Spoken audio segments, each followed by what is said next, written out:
10, 9, 8. Ladies and already gentlemen, we're live. Benny's already frozen. We don't know what's wrong with him. Yep. He's Benny's just frozen. and I'm angry. So. And Chris is in a very uncomfortable place this evening.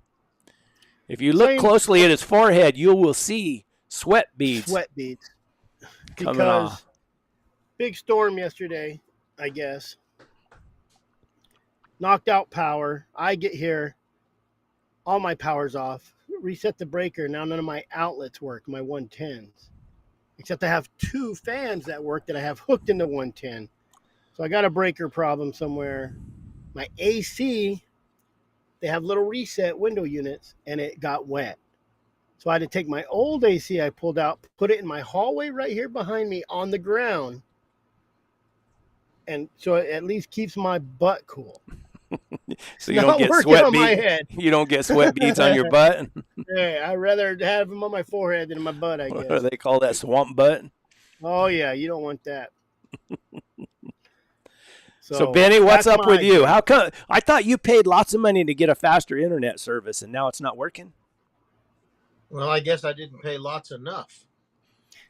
He only paid for the audio, not the video yet. The video's extra. That's all right. Benny looks good with his arms crossed like that. He looks just like Benny. Just always stay in a position once you move. The only thing missing is his spear. He should have his spear. I just bought some for me today. This is my last one. That buddy of mine, if you're watching, Bo, you're supposed to send me a box of these. Yep. Yeah. There he's got it. Yeah. And it just appeared. Did you see that? Yes. I'm going to keep this here until I freeze. You won't freeze now. Let me tell you something about a Zippo, too. I've learned about a Zippo. What's that? They work good at 1,000 feet, 1,200 feet. When you're at 8,000 feet, these sons of guns don't want to light. Really? And I was at the smoke shop today, and I told a kid, I said, you got fluid that don't evaporate or don't. I said, look at my Zippo. And I lit it, and it lit. I'm like, son of a gun. So I reached in my pocket, and I grabbed my other Zippo. And I said, look, and it lit. I'm all, damn, never mind. So I don't know. So give us your weekly rundown. What'd you do this last week, Benny? Did you sell any hot dogs? No, not yet. I'm still doing all the legwork and all the math and everything to make sure that we know what we're getting ourselves into. Is it penciling out pretty good? Today I talked to. Yes, it pencils out, but just double check it, and I've decided that I think everybody's decided that we've got to build one from scratch. Oh. Everybody that's got one for sale, and there's 200 of them out there for sale, but everyone that's got one for sale doesn't suit us. And it's like buying a house and then completely demolishing your house and building a new one. It's really not feasible. Just start from scratch. Chris, Cord Barton wants to know what your other channel is. I have. So he's got 5 channels. I know, just 2. Well, I do got 5 channels, but I got my private investigator one, which I haven't really thrown out yet. I am going to be doing some lives with that, missing people, blah blah blah. I have my first one is Anecdote of a Houndsman. That's how this is all started. That's when I'm riding my mules. I haven't put out a video because I swapped over. I spend more time with my family. I have one called the Feral Family. So if you go look up the Feral Family at Feral Family 75. You'll find it. And that's with my kids. And I've been doing more with that, except it's slow. I'm busy. I'm supposed to be retired 2 weeks ago, and I'm not. And let me tell you about the Feral Family. From everything since I've known Chris, the name fits. They are the whole group is pretty. The whole group is pretty feral. I'll let Benny finish his weekend results. Oh, sorry, Benny. I don't want to take his thunder. It's hard to keep track That's of you when okay. you're sitting there frozen Yeah. like Chief Well, yeah. Joseph there. So everything else was just a blur, and then just mostly working on that. And my first wife had a birthday today, so Happy birthday to you. I know she's not even. I don't know where she is. I was going to sing Anyway, happy birthday to her earlier, but now that we're live, I can't sing or I, we'll lose all our viewers. I offered a song and dance, and told me if I lifted my shirt, they were not ever letting me on again. I will yeah, turn you. I got the power. I can turn you off. Yep. burlesque. Chris was offering Yep. some burlesque. So That's anyway, my sixth channel. I had to watch. Well, today this evening I fixed chicken boloco, Can you which believe is that? I chicken caught my our. shirt on fire. What is that? He was Gonna burn smoking. you some. Brett smoking the night. Chicken Alfredo with green chili in it. Oh, Sounds good. Colorado green chili. Yeah, Colorado green chili from New Mexico. And then I was late getting on here to do all my proofing to figure out that I'd be frozen the whole night again because I cleaned up the kitchen and did the dishes. We had the neighbors over and shooed them all off, and now I can't tell that we had anything going on in there. I was kind of worried. I sent you a text to make sure you're going to be here. And Diane looked at it and she said, "It's Brett." I said, "Yeah, I'll be there quick because don't worry about responding. I'll go there." What did I do this week? You went on a mule ride camping. No, Made a that video. was last week. That was last week. Yeah, I made a gear video, and I hate doing those, but I'd promised everybody, and then I forgot half of the stuff. It just, anyway, but it was all right. I mean, and I was on Chris's last time. I got this. Let me see if I can do this.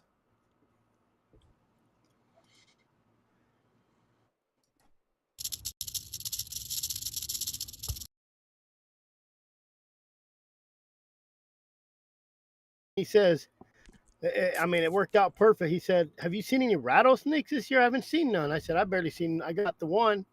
And as soon as he said that, rattlesnake started buzzing. Yeah. Well, what I was thinking, of course, I said it on Chris's show last Wednesday. I've noticed there's a lot more cottontail rabbits. Quite a few of them. And it's something that I actually noticed. But then, usually through the year, I kill 3 or 4 rattlesnakes just out by my dog kennels. And this year, I haven't killed any. And I noticed that everywhere I've been, I've only killed 1 rattlesnake. And I was talking to Chris about it. I was out there exercising the dogs up the arroyo, and I'll be dang right when I said that rattlesnake started rattling. I was there to witness the murder. Bad juju. Well, I'd rather have cottontail rabbits than rattlesnakes. So, Yep. But that's about it. Oh, I don't ever say anything, but I've had some back issues, and my back and my hips and everything. So I've been kind of trying to get that better. Ibuprofen. Absolutely, you can take ibuprofen when I had something wrong with me before. When I had meningitis or whatever, I took ibuprofen, but I'd have to take it like every 4 hours.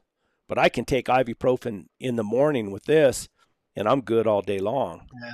I think I don't know what causes it. Is it like just muscle tightening and it relaxes or something, or Old age, just compensating for soreness. I think I have spinal bifida, so I'm all messed up anyways.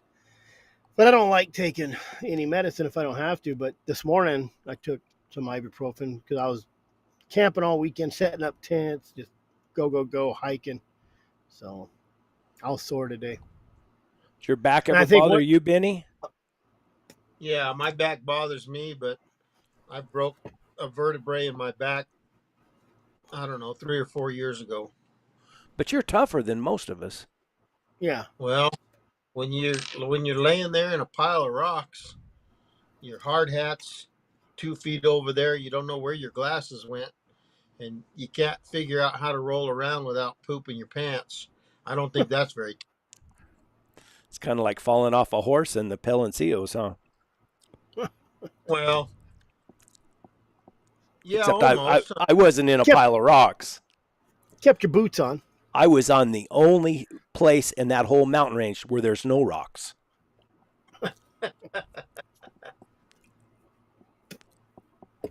Yeah. So I fell off my backhoe trailer when I was getting up there to unload my backhoe and landed in a pile of rocks right on my back. Jeez, knocked the air out of you too? Well, I don't know. I can't tell what happened. I just know that it hurt.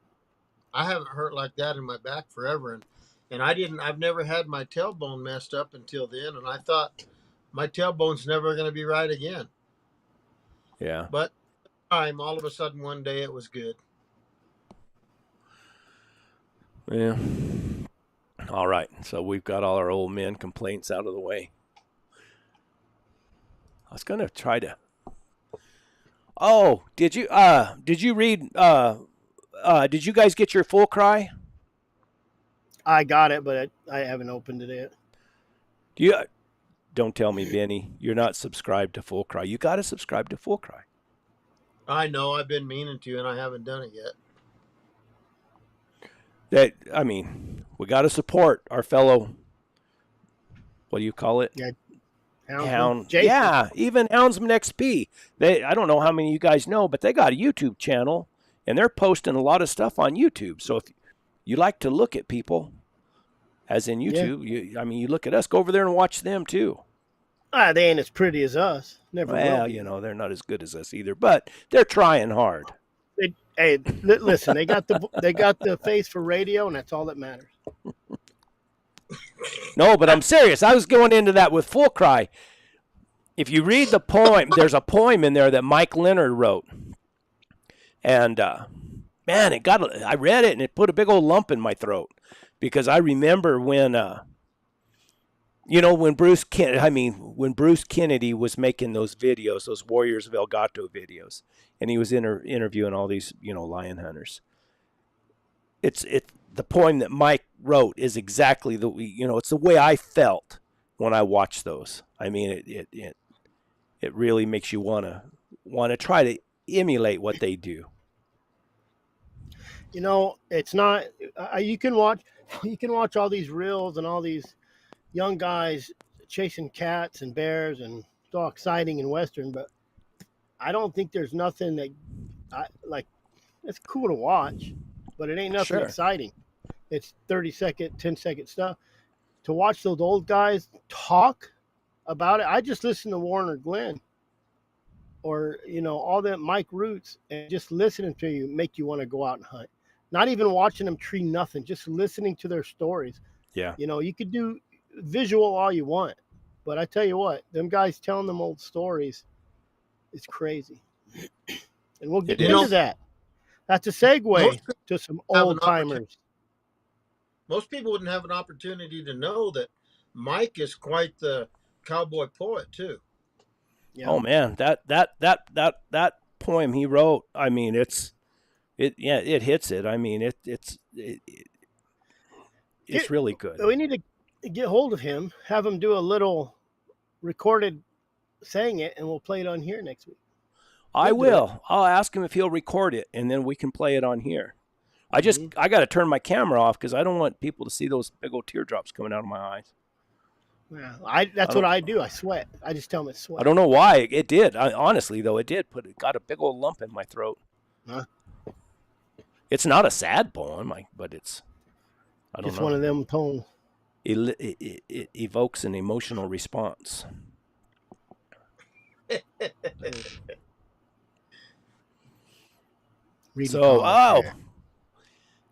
Man, our viewers keep fluctuating. We go up to It did. It 70 was and drop down to 60. 90 and 60. It's all over the place. I wanted to Maybe get they're into internet. that ethics thing. We talked about it a little bit last Yeah, week. we were supposed to do it last week, but I don't know why we didn't. Why didn't Probably we? because Benny was AWOL on us. Oh, and I was gone for an hour. Oh, you were That's AWOL. yeah. I had to go do dad stuff. Show up at the school. Let all the teachers see me. I guess. I don't know. Was it some of the Farrell But family being feral at school? yeah, yeah. Had to warn them. Had to warn them. But yeah, there's and I've been getting some emails and links to people, all these outlaws. We've been, what started it is Jared Fisher brought up Wade Lemon getting busted for canned hunts.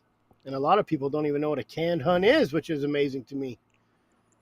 So Yeah, I mean, and I read the article. I never could identify how how canned the hunt was, and I mean, did they call someone on the telephone, say we got a lion treed, come kill it for $5,000 or $8,000 or whatever, or was he in another truck on the other side of the mountain already hunting with another guy, or how did it work? Did you get anything from that, Chris?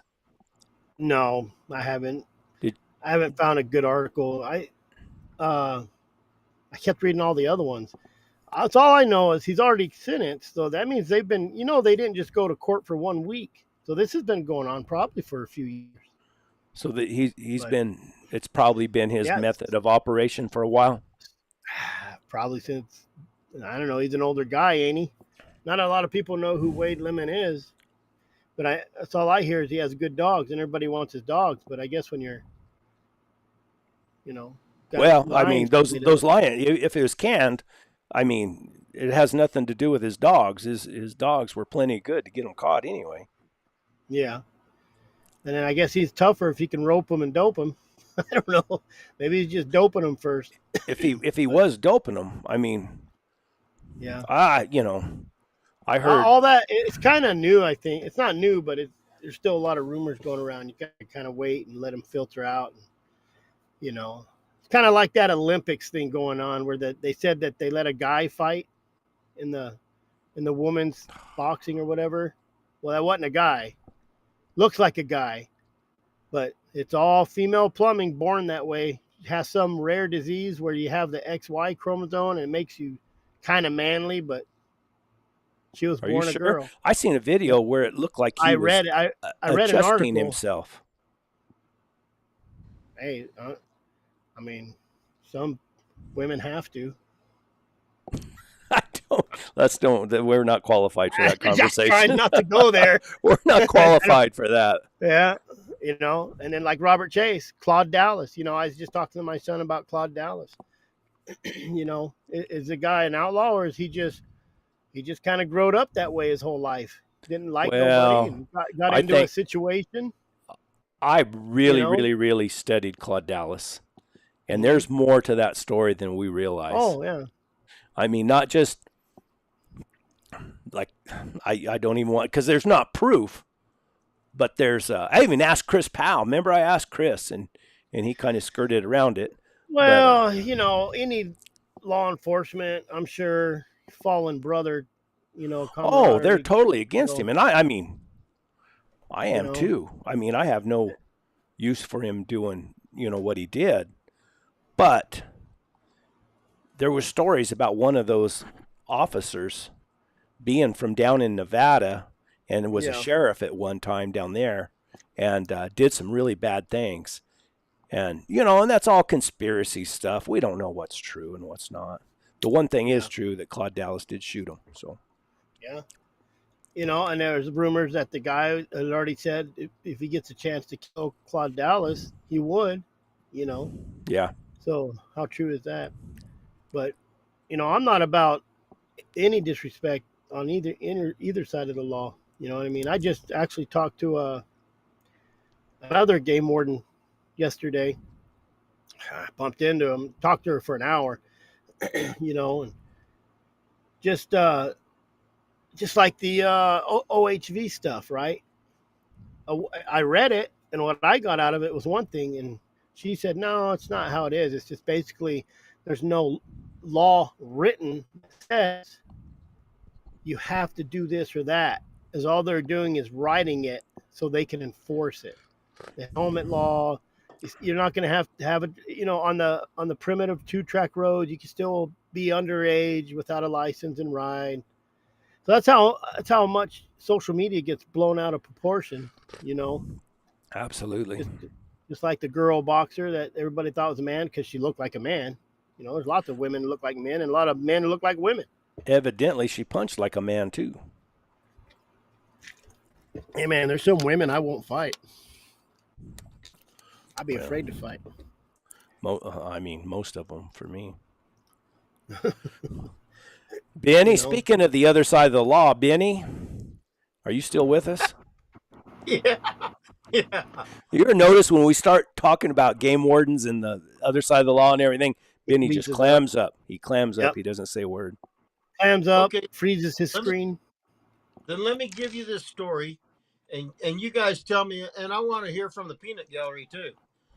So Larry Hendrick was the foreman of the ROs, that big Baca float location over there by Prescott. It's 100,000 acres deeded. It's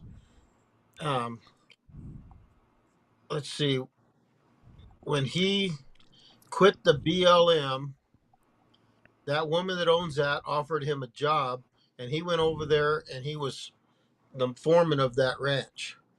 And now this is just, Larry told me that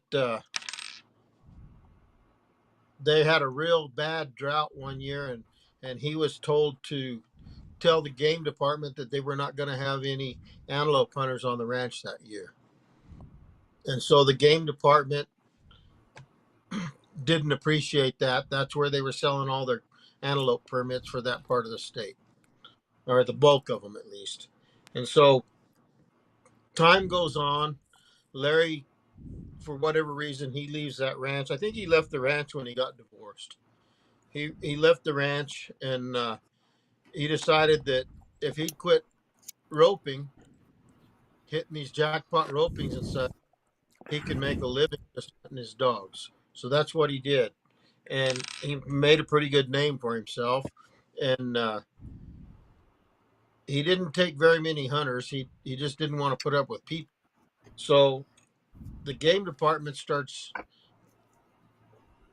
badgering Larry, and not straightforward, but they're trying to figure out how to catch him at something. And so he was too successful. And he even gets a contract on a lion study down in Aravaipa, and he's working for the game department as a hired guy to catch lions and tranquilize them and put collars on them and do all of they always had a game and fish employee with him the whole time in camp and all.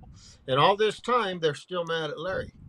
And so time goes on, and they're after Larry. They're after Larry. They're after Larry.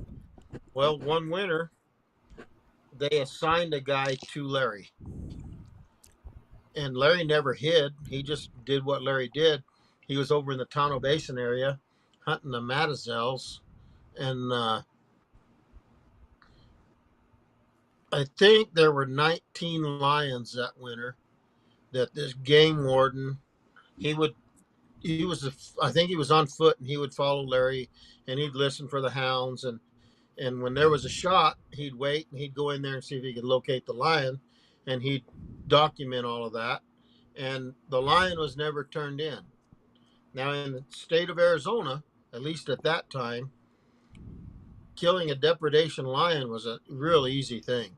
The rancher, all he had to do was say, "Hey, I've got a cow that's bagged up," or "I've got 200 cows and I only got 150 calves, and so we killed a lion." And you can't do anything with the lion carcass or the hide or anything. got to leave them there. But it's up to the rancher to turn that paperwork in to do all of that. And so these ranchers all hired Larry to kill lions, and none of them filed any of that paperwork. So they made a case against Hendricks for unlawfully killing lions. He was just the hired gun. Now, by Arizona laws at that time, it wasn't his responsibility. It was the people that hired him. But they didn't go after one single rancher. They went after Hendricks. And they couldn't beat him. So then there was this little, a little federal deal out of Denver that picked the deal up. And Larry's lawyer finally said, look, they can't win, but neither can we. They'll just bankrupt you and you won't have a nickel. We got to find some place to get out of this deal. And so at that point, that's when the deal pled, and however it all ended up. But Larry was on the wrong side of the law in their books. Now, was what he was doing, hunting for hire for the ranchers, but they didn't fill out the paperwork. Was Larry's part ethical or unethical? It was well within the constraints of the law, but they weren't after the ranchers. They were after Hendricks. So that's how they twisted it and turned it around and went after Hendricks. Was he receiving compensation from the ranchers? Yes. He was being paid? So you would think that then it would be the rancher's responsibility to make sure that what they were doing was right. If the law says it is, you know. Yeah. If the law says, you know, I mean, if the law says one thing, you can fight it. Unless they nitpick and find that one little thing that they hang him on. Well, that's what with the Wade Lemon deal, like we said before, how bad was it? And, what was the extent of the canned hunt? Was it one canned hunt or was it 10 canned hunts? Yeah. And how do you define a canned hunt as far as, I know for a fact that, some of those old time, guys we know and guys that I've talked to, back the old guys that, they did, as bad a canned hunt as you can imagine, catch the lions, and rope them, tie them up, take them, put them in a cage, feed them till they had a hunter available, somebody who was paying. And I went down there and seen them. They had 3-4 lions in cages, and then they'd trank them and turn them out and let the dogs catch them, and the hunter walk in there and shoot that lion. Surely the hunter had an idea something like that was going on, but of course it was legal back then. It wasn't illegal, and believe me, I don't agree with it. Kind of like Josie Wells. He says, you said you're going to treat them decent. Well, they were decently fed and decently cared for, then they were decently killed. But if it ain't illegal, is that against morals or not moral? Well, at the end of the day, it's a dead lion. Yeah. But fair chase. Somebody from back east that saved up money for 2 or 3 years to come out west and go on a lion hunt, and then all of a sudden, they're not going to be able to do this again. What do they want a dead lion or do they want the experience? Well, I've talked to some guys that, because asked me why don't you, I got my guide's license, why don't you guide lion hunters? I said, man, I don't catch enough lions to take somebody's money. And I've had guys tell me before, said, well, the majority of them, they're not just after a dead lion, they're after the experience. Like you said, here's a good comment, Benny. Look at this. Larry should have gotten a signed contract from the ranchers, that, in his opinion. What do you think about that? It's different times too, and everybody was trying to operate incognito. I can't speak for the ranchers. I know that there's one of those ranchers is a multimillionaire, and he said, "Well, we're going to take care of you, Larry." And Larry, at a roping or something they held for a fundraiser for Larry, help Larry offset his lawyer bills, this rancher walked up to him and handed him an envelope full of cash, and all it was the money that he still owed him for the bounties, not another nickel. So it's easy, you know. I wasn't in that position. I don't know. I do know that everywhere Larry went, they followed him. They always wanted to know where he was. When he was hunting for the Wallapai Indians over there on the Grand Canyon, um, the Game and Fish, Arizona Game and Fish, talked to the Wallapai people and said, "Hey, if Larry goes, if Larry leaves the reservation to do his laundry, we want to know." So Wow. once you're on their radar, you're on their radar. They're And never going to.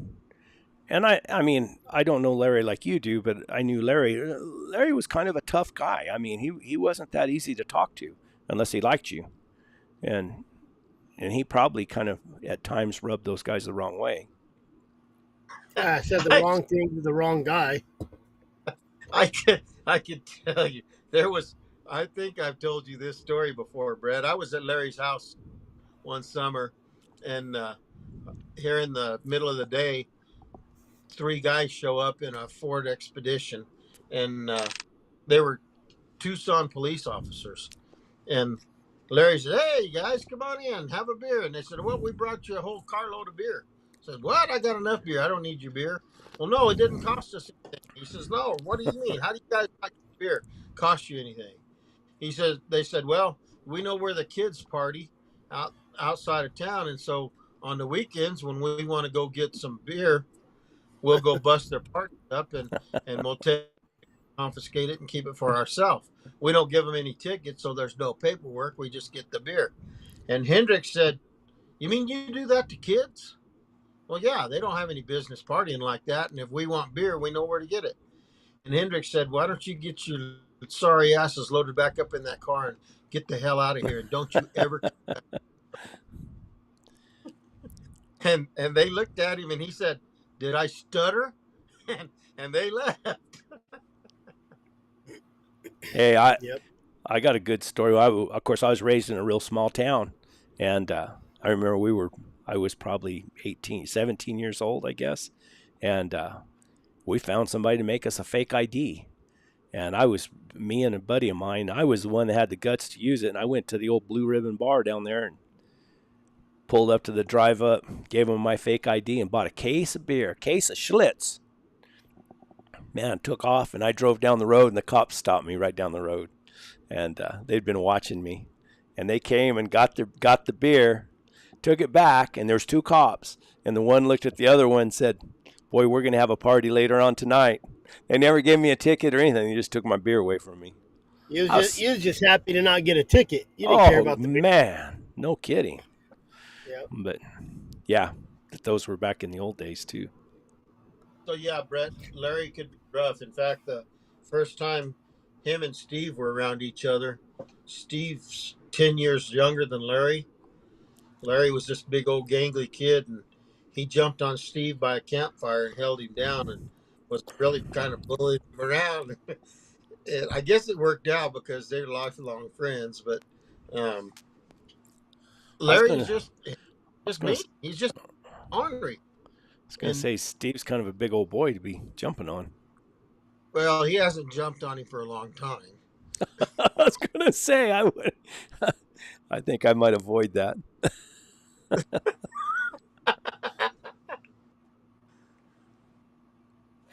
Oh, now they're saying I'm showing my age when I was.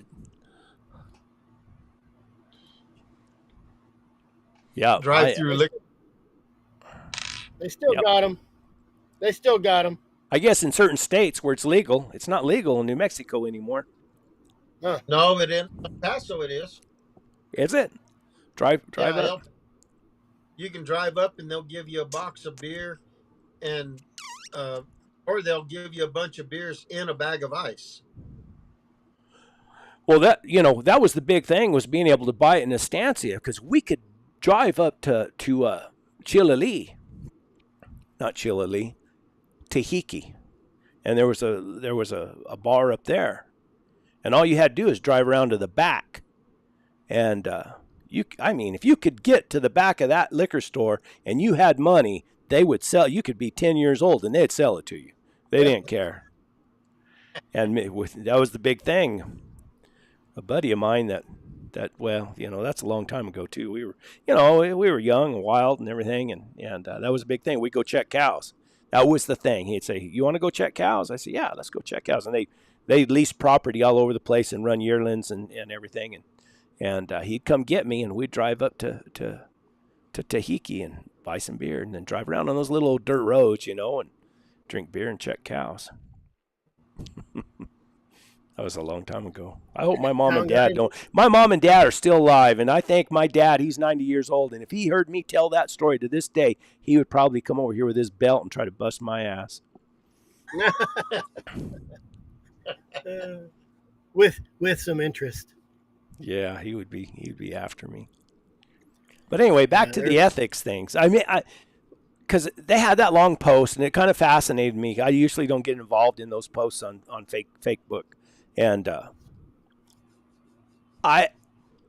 what I was thinking, I know what Chris from the Houndsman XP, I know what he was saying. This is the law, and this is the law, and I agree. I totally agree with that. But what I was thinking is, who makes those laws? Who's the one who decides what's ethical, what's fair chase, and what's not? And if you do, where do they draw that line? I think they said the Boone and Crockett Club or something like that. But is it a group of guys that get together and write that up? How does that get to where it's at? Chris kind of went out there too, saying he was a disgrace to the hound community, but is all those guys, Mike Leonard, Ed Vance, Steve, all these guys that did it before that everybody respects, that probably done the same hunts, are they a disgrace too? Or just because the Senate or the House, Congress, or some bill gets passed that says, hey, you can't do that no more, so that makes you disgrace? There ain't a person out there wouldn't love the rope. Hold on a minute. What's up with you, Garland? This is a friend of mine. Seems the quality of conversation content is beginning to make it difficult to consider encouraging future young participants from joining in the discussion. I think that means that the younger personnel could be thin-skinned and they can't take this kind of heat. I'm not sure, though. Conversation content is beginning to make it difficult to consider. He already complained earlier about something. Maybe because smoke and mirrors. He said smoke and mirrors. But this is all about hunting, Garland. This is it. This is when it's, so if you run hounds on lion and you live in California and you leave California, you go to Arizona, are you a disgrace to the community because it's against the law there? Like, I don't know if Garland agrees with the canned hunts or how.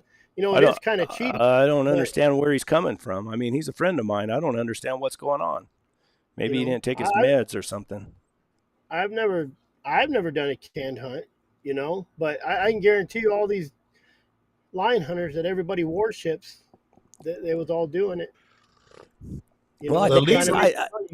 I think it's like anything else. When money becomes involved, people find a way to cheat, to make it easier, to be able to, not everybody, but, some guys will figure out a way to cheat the system and make it easier where they can make a faster buck. I think that happens in all things like that. Oh, I mean, so you're not allowed to do canned hunts no more. I'm about to preach. You're not allowed to do canned hunts no more, but what about these guys killing 100-pound bears and taking money for it? Or a sow that has, just because the law says no sow with cubs or cubs with sows. Well, you got a sow up there, and I mean, them sows put cubs up in a tree. I've seen it 100 times. I've seen people glass up sows. That's not just hound hunters. It's spot and stock that are out there glassing and see a sow, don't see a cub in. And you hear these stories all the time that they watched it for an hour before they seen 2 cubs appear. You know what I mean? So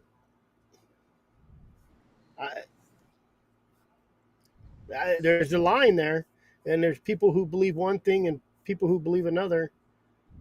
Canned hunts were cool back in the day, and there ain't many people that wouldn't want to go rope a lion and pull his tail and all that good stuff because all the old timers did it. But it's illegal now. It's illegal. It's harassment of wildlife, so it makes it wrong. Oh, it's So when they outlaw hounds in your state, are you now unethical because you want to run hounds? Because it's Hey, against the law? for those people that think it's harassment of wildlife, that have never pulled a lion by the tail or a bobcat by the tail while they were unrestrained, all I got to say is pound sand. Well, and Chris Valipena, high fence. What's sporting about a high fence? You're going to go kill something. These ranches, we have one in Arizona where they shoot pigs, domestic pigs, and goats, and whatever else they have on there. You know, so I mean, is that And very well, I guess high fence? I guess that's probably because it's not wildlife that's owned by the public. Then you're allowed to kill them Well, however you want to. we was talking about primitive and modern hunting too. How good a hunters would you have if everybody saw you could use was a longbow or a cap and ball? I mean, cap and ball, you're 100 yards out at the most. Yeah, and I know everybody's going to say I can shoot 300 yards with my 50 caliber 1 and 42-inch twist cap and ball, but it's a potluck shot. So how much better will your hunting be if it was primitive hunting? Period. Longbow or cap and ball. Your stalking skills would be absolutely phenomenal. You know. So. Yeah, how about those long range shooters that can dial it in and make those 1,000-yard shots? I guess I don't know much about it. You have to move with the times, and that's where you become Dudley Do Right. If you can't run dogs on bears no more, a lot of those guys, and I know in California, I know people that go straight to spot and stalk. But in the springtime, how many sows are killed that have cubs running around? Here, I got to share this one here. I like that.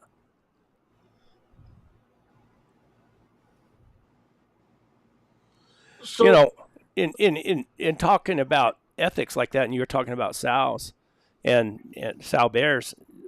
I mean, shoot a little, 85-pound female lion and post it on Facebook.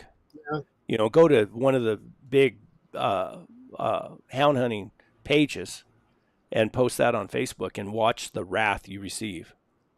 It's not illegal to shoot a female.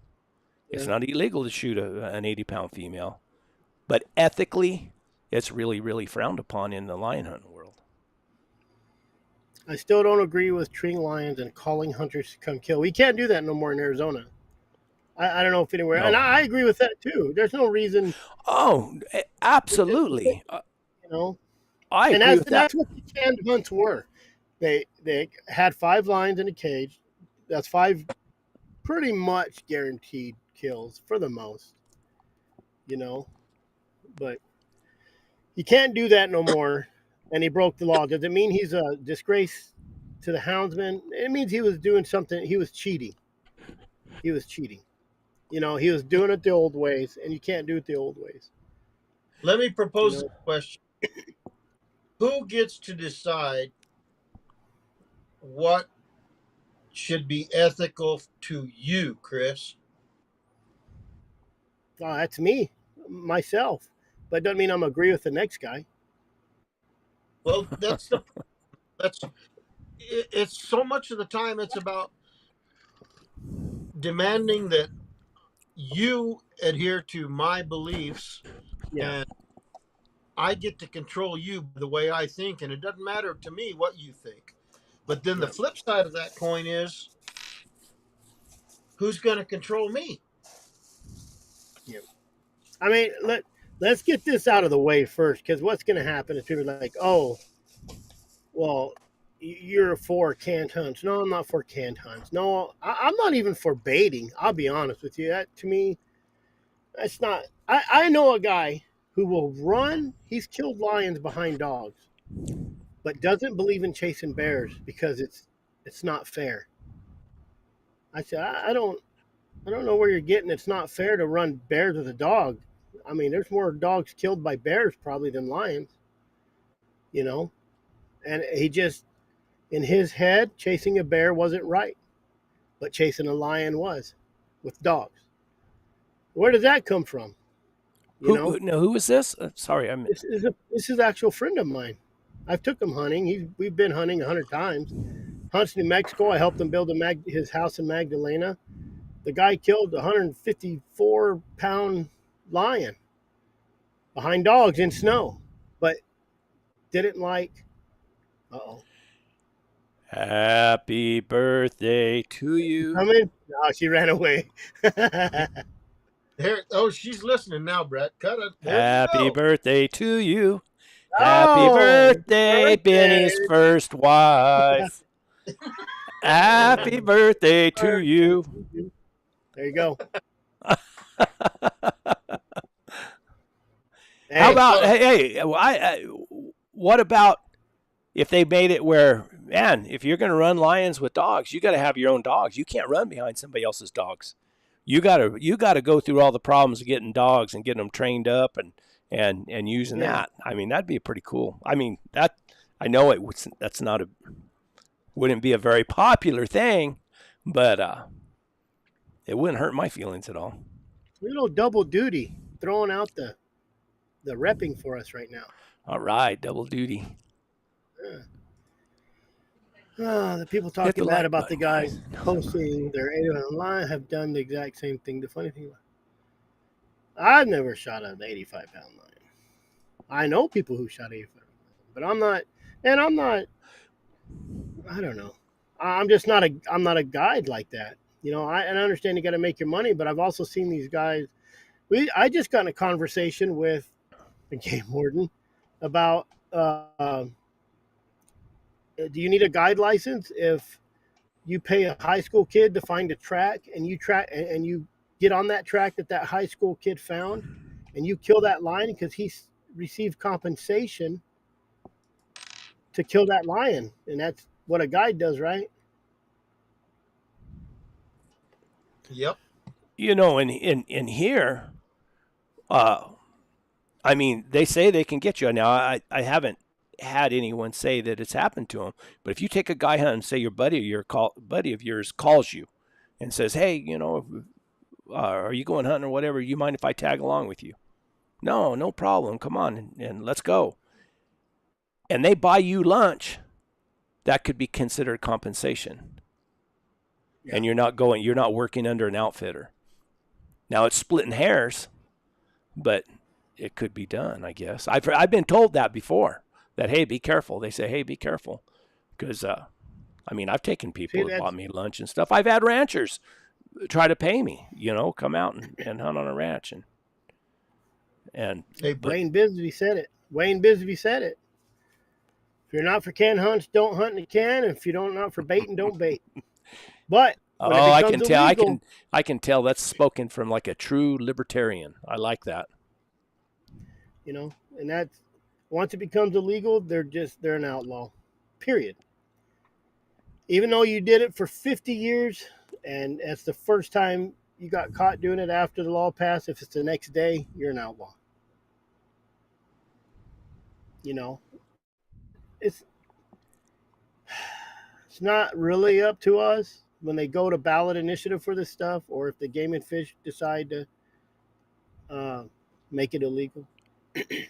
You know. I don't know that. You know, I sent you that article today, Brett, about that big. Oh man! Did you read that? Yes, I did. Holy moly! I think where's that? Washington. Just killers. I mean, all they cared about was killing. They were killing and cutting heads off. If they did that, and not even saving they letting the heads rot. Now that guy's a piece of shit. Killing, no respect for conservation, and it was a whole group. I'll have to post the. Oh, cool. Oh, I can't do it, but you have to post the link. Maybe in the description. We'll try to get it in the description, but it was in Jared Fisher sent it to me, and is in Washington, I believe. And they showed up for 2 poached deers, and then all of a sudden, they had 100 animals, videos, and this goes back to all these guys who say First Amendment, mother effers. I can do what I want. I can post what I want. These guys, they even called themselves like the Kill 'Em All Boys or whatever. They had videos and they were jumping towers. They posted it on social media. Man, those wardens did their homework. And the one guy, they took his JVC camera because you could change the date on that. It didn't have the metadata that these new cameras done. You know, you take a picture, no matter you think whatever on your phone and everything's off, it's not. It still collects data, you know. So this guy said, go ahead, good luck with that. Took all his cameras and whatever else, his phones. And the thing that got him really busted where they could map it all out is the guy with his GPS and recorded, and it showed the real date and location. And off of that, they mapped all that back date and knew exactly the dates. I mean, they went to social media. They hammered them. I mean, text messages, Facebook messages, Snapchat guys, you know, and they were like bragging about it. 100 dead animals, bears, deer, whatever they come across, they killed. Bobcats. Spotlighting. I mean, they were just doing it. Well, they were in that big unit over there. They called the black hole or whatever it was, or I don't remember. You have to read the article. It's a pretty good article. So. Yeah, I've got it here somewhere. Let me see if I can post it somehow. So do you guys think that there's any possibility that some of these guys that are outlaws or are looked upon as outlaws, whether it be in the hunting community or in the game community, the Leo community, anywhere like that, what's the chance that I'm not even going to say a high percentage of them, but some of them might have gone rogue because of some of that chicken shit bullying? What do you mean? What do you mean? What? Say that again, like Benny. when the game wardens start harassing them, they start kind of like they rebel. Not reporting. Yeah. Well, I'm sure there's quite a few of them. I mean, you get a bad taste in your mouth with the law enforcement. Some people have one law enforcement individual interrupt their life and they hate them all. Not me. I just hate the one guy. You know what I mean? I don't. Benny, everybody's different. Benny, I think you could tell your stories now. Statute of limitations have run out, haven't it? You know, we won't put you on the spot like that. I might get a pack of dogs and a 14-year-old kid sometime. I sure don't want to set the kid up for failure. Well, it's a new hunting. It's new times. You know, these kids growing up with GPSs, they don't know what it is to look for a dog, you know, for days, or missing dogs for days. And, you know, that GPS saves you a lot of gas. I spent more money in fuel driving around looking for dogs at 2 a.m, or I'll just camp out where I let them go, hope they come back. You know? No one even knew what a canned hunt was, honestly. And I'm sure they didn't just get them for a canned hunt. I mean, old Wade Lemon could have been doing a lot of stuff, and it caught the attention. You know, he's the same guy who took Donald Trump Jr. hunting. And what do you do to get that guy? What would half of these guides do? That was one of the things. That was one of the things that made me suspicious of the whole thing. Because you know how they tried to indict Trump, or they indicted him. They didn't find him guilty, whatever they did. You know, maybe because this guy, I set him up. I don't know. Oh, they definitely probably set him up. They didn't just show up and say, hey, you did this. They're probably watching him for a while. Well, I mean, we have a friend of ours that they infiltrated him. And they hunted with him for 2 years. didn't they? And it wasn't Benny. We're not going to say it was Benny. No. It was No, cut from the same cloth as Benny. I hunted alone, so there was only one story, and it didn't exist.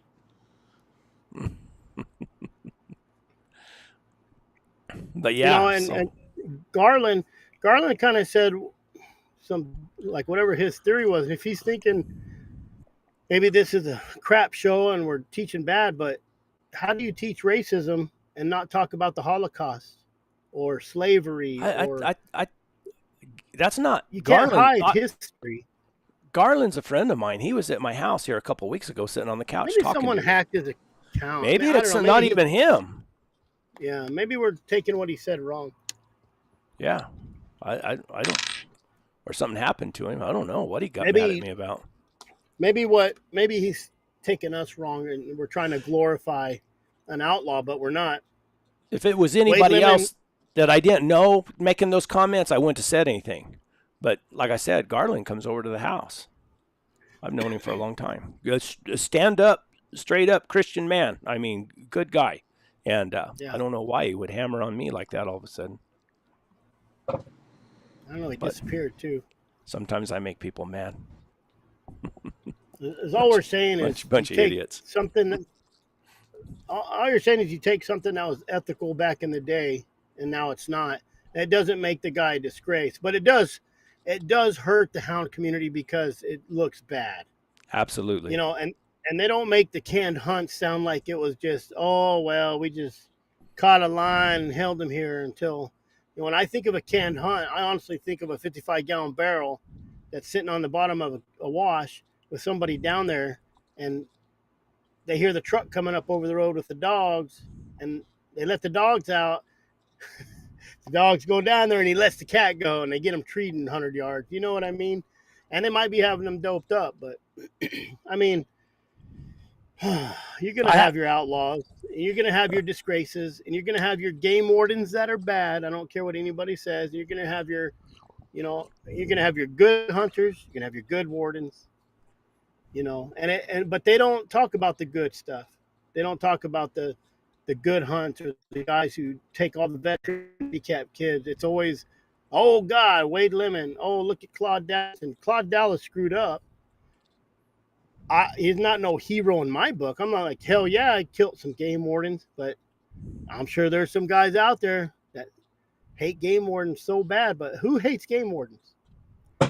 90 probably 9% of people that hate a game warden is probably because they got caught doing something stupid. Just like people who call highway patrol the land pirates. Well, don't speed if you don't want to get pulled over. Put tags on your car if you want. I've been pulled over. I got pulled over 55 and a 35. I didn't hate the guy. We sat there and talked about hunting for 30 minutes.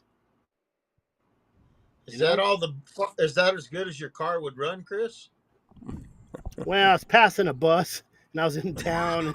It was the school zone. No, it didn't look good, me passing a bus and coming into town hot, And I knew the guy, and he still gave me a ticket, but that's his job. How do you, ADOT pays a lot of this stuff. How do you guys think all this stuff gets paid for? It just drives me crazy when I see people complaining about cops, but as soon as, Billy Bob Badass is getting his house door kicked in because who are you going to call? Invading his house, they're calling that same guy gave you a ticket, Yeah. And then that cop's going to show up and say, I remember you. I know that guy. I'm going to take a little longer to get there. It's human nature. So it was before I was married, so it was a long time ago. I lived outside of the city limits in Phoenix, and I came home one night and I thought, what the hell is that racket? In the ductwork, I lived in a building it was a little house off of the end of a small milk barn for a dairy. And so up on the roof, there was a hole where a huge air conditioner or a swamp cooler or something used to set. And somebody had come in there while I was gone and removed the stuff off the top of that air conditioning access and was in my ductwork trying to break into my house. Well, I got home and surprised them. And so by the time I realized what was going on, all the racket in my ceiling, they were on the roof and they jumped off the roof and ran out. And I got my 12 gauge. I was going to plug them. So then I called the police, like you're talking about. So I called the police and I said, this is what took place. And they said, well, where did the guy go? I said, well, he ran out in the field out towards the hay barn way out back. Well, who is it? Well, how the hell do I know? Well, are you in your house? Well, yeah, that's where my phone is connected to the wall. And she said, well, you did lock your doors, right? I said, shit, no. I'm sitting here with the door wide open in the dark on my sofa with my 12 gauge. I'm going to plug that son bitch. She says, oh, well, you can't do that. We'll get somebody right out there. And an hour and 45 minutes later, a patrol guy shows up. And I said, hey, it's too late. Leave. Go away. So you don't, it's best if you don't have to rely on the police. Just because of that, Chris. If they're kicking your door down, what are you going to do? They're coming in the house. Yeah. And then Wayne Bisbee said, what about the story of the guy who got the bobcat on the ground, caught the cat, killed it, and he turned it in? I had this past week, I had a conversation with game and fish people, and they actually said, and you hear about all the bad stories of the guy bringing in a donkey that thought it was a mule deer and he shot it and he turned himself in and they hung him for it. But he said there's so many people that self-incriminate, they turn themselves in, and the game and fish actually don't do a lot about it. But you don't hear those stories. So you hear, let's say 10 stories come in this month of people self-incriminating, turning themselves in because they did something wrong. There might be only one of those that they hammered them for some reason. I don't know. But the other guys that turn themselves in or whatever, because it was somewhat of an honest mistake. Yeah. But what you hear is the real bad one. So what that does to me, it even makes me think, well, if I shoot a whitetail that I thought was a whitetail, but it was a mule deer because they crossbreed, you turn it in and you hear all the horror stories, you're going to be like, no, I'm just going to walk away from this one. Is that illegal? Y'all have whitetail and mule deer season? Yeah.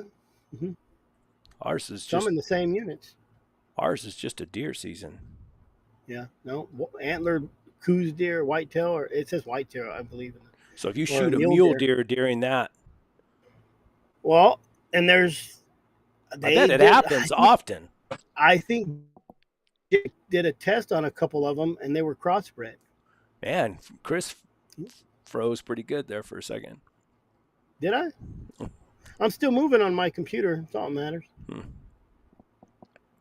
Maybe it's mine. You hear the horror stories, and it makes you like, oh my God, they hung him because he accidentally ran over a bobcat, and then they, used the unlawful method of take and hammered him. So then you think, well, I'm not going to turn it in. I'm just going to go about my way. How many people have hit a deer and just kept driving? Didn't tell nobody about it.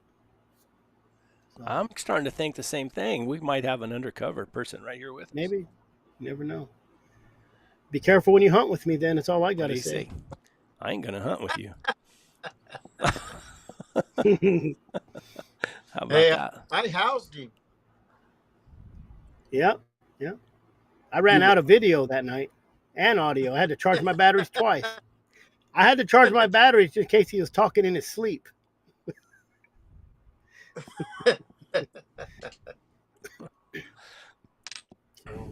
Well. I everybody's different. Everybody believes different. Me, I don't care. If you catch me doing something, then you caught me. Well, but Chris, part of the problem is all of the law enforcement officers see things differently to some extent as well. And so gets back into personal ethics. You know, I was in Roswell. There was a guy in the game department in Roswell in the office, and I asked him. I said, "So, what's the rules concerning my dogs catching a kitten on the ground or rooting them out before I get there and killing a little kitten?" And they said, "Well, we know it happens and we know it's going to happen. There's no getting around it. Legally, you're supposed to report it." I said, "Legally, would it end there?" He said, "It depends on who you are." I said, "For me, would it end there?" No. And he said, "I would suggest you just don't have those things happen." Yeah. Well, Yeah, you know, but and that's Benny already made a bunch of them mad already, though. yeah. Well, I made one mad, and he spread the word. I was going to say in word spread. Yeah. Blacklist. And then I saw it it's as a like challenge. yeah, I saw it because blacklist. I thought, well, these guys that claim statewide they're all after me, hell, they don't even get out of bed. They don't even leave the house. They do all their detective work on their computer and reading magazines. So let's see if they get up at 3 o'clock in the morning and follow me and make a 20-mile circle behind me. Let's go, boys. Yeah. And there's some game wardens that will do that. I know one. He'd pop up in the middle of nowhere. He had a horse. Arizona's game wardens are different than New Mexico's game wardens. Well, when you're doing a fence for a guy, and you find a dead elk and it has a bullet hole in it, and I called my friend that owned the property. I said, "Hey, who do you call over here? Is there, you know?" I left a message because he didn't answer, and then I don't know if you guys know who Stormy is in New Mexico. His name's Stormy. Anyways, he shows up at our camp, and I have 5 dogs in my camp, and there's a bear track on that elk too, and we're on private property. Is all I'm saying. And he come over and he said, "Hey, have you guys seen, of that elk?" I said, "Oh yeah, I called my buddy and left a message." He goes, "Well, you got a rifle?" I said, "Oh yeah, I got my 30-30." I said, "It's shot," but that's when I found out it was a primitive unit, And I gave him a serial number to my rifle and said, "Why do you got your dogs here?" I said, "Because I got a wife. If I leave them for 2 weeks, she'll be mad at me." So, but he called back to Arizona and talked to one of the game wardens. And he goes, "Oh yeah, we know that guy." So, but I don't hate game wardens. They're doing a job too. So that's all I gotta say about that. I've never had any trouble. I mean, I really haven't. Of course, I'm pretty harmless, so I don't. And I think as much as anything, it's just the way I go about things. There's Garland. I'm just Yeah, I pointing don't out know. that I don't know. the channel needs to touch short and quick. But these young people need to know that this stuff. Like I don't, and the animal haters, they're all over the internet. And this is not ammo. Ammo is when they're posting pictures of bears hitting every limb, falling out of a tree and bouncing on the ground. Ammo is when you're seeing dogs tear up something. That's ammo for the anti-hunters. I don't agree. I don't agree with them. I think you can't not talk about it. Well, I think what we're doing is we're establishing the fact that we don't believe in canned hunts, that we don't believe in spotlighting and killing things. We're just talking about it, that it does happen. And between us, we don't believe in stuff like that. But what we're trying to, I guess, figure out is where you draw the line and who that line is. Who's the ones who do that. That's kind of what my curiosity about the whole thing was. Is how do you establish? Yeah. If it's illegal, don't do it. Period. That's what it is. It's a new age of hunting. You got to be careful. And honestly, Garland, if we do, that's the first time I've ever heard of it, and I've put in for a lot of tags in my life. It's all right. You've already rubbed me the wrong way. Now you got to come have coffee with them. No. Brett gets so angry. I Well, get over it. I get over it. Yeah. It's just the whole issue with ethics is my ethics may not be your ethics, and your ethics may not be my ethics, but at the end of the day, we should all be headed the same direction without malice. And the part without malice is what's hard to overcome. Is it ethical to punch someone in the mouth for talking disrespectful to you? I think it is. I think, Gus McCrae knocked a Shirley bartender in the face for disrespecting him. I don't see nothing wrong with that. It's illegal. Yeah, you So get in trouble for it. You know what I mean? What does that make me? So, and if you want to talk about fueling the anti-hunters, get on social media, shut it down. That's where they get all their fuel, the social media, not us talking about that guy got caught doing something stupid, and it's its own fault. I don't think social media has been good for the hound world. No, I agree totally. And I mean, of course, I say that, and I probably make as many. I mean, I make videos and put them up there for lots and lots of people to see, but I try to keep it somewhat, where,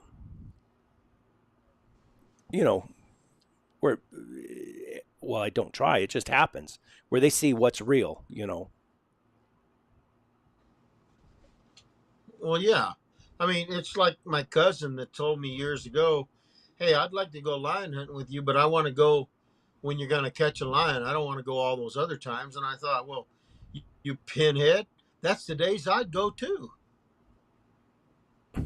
Who do I know all of, Wayne? Chris knows them all. Who's that?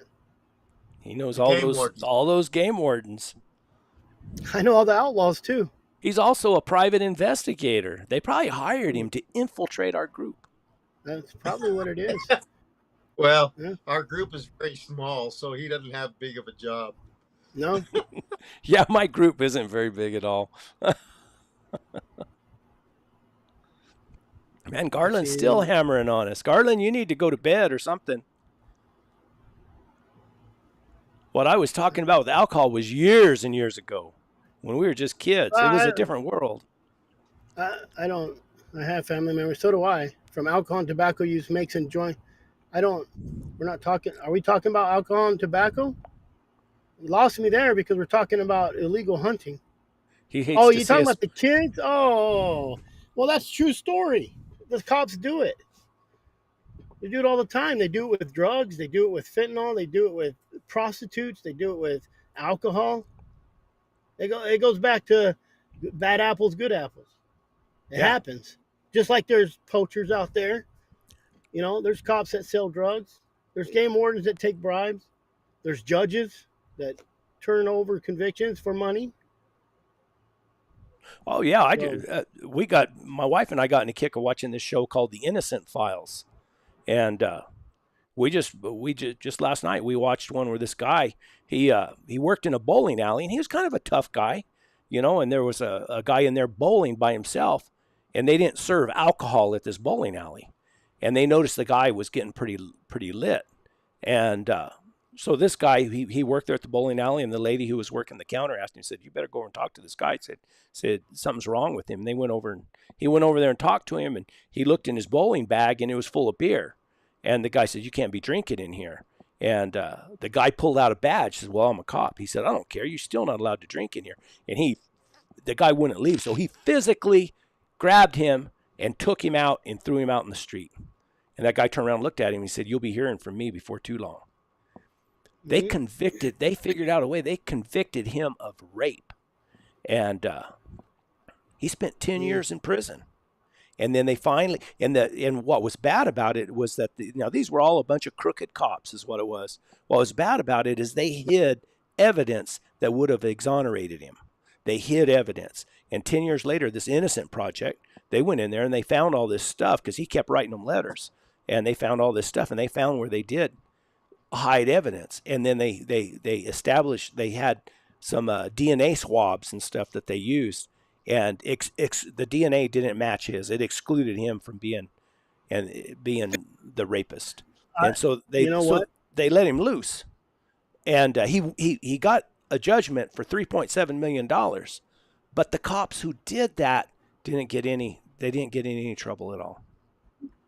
It was last year, maybe the year before, I got some paperwork on a case. Guy was 26 years in prison for killing somebody. And he didn't do it. Can you imagine that?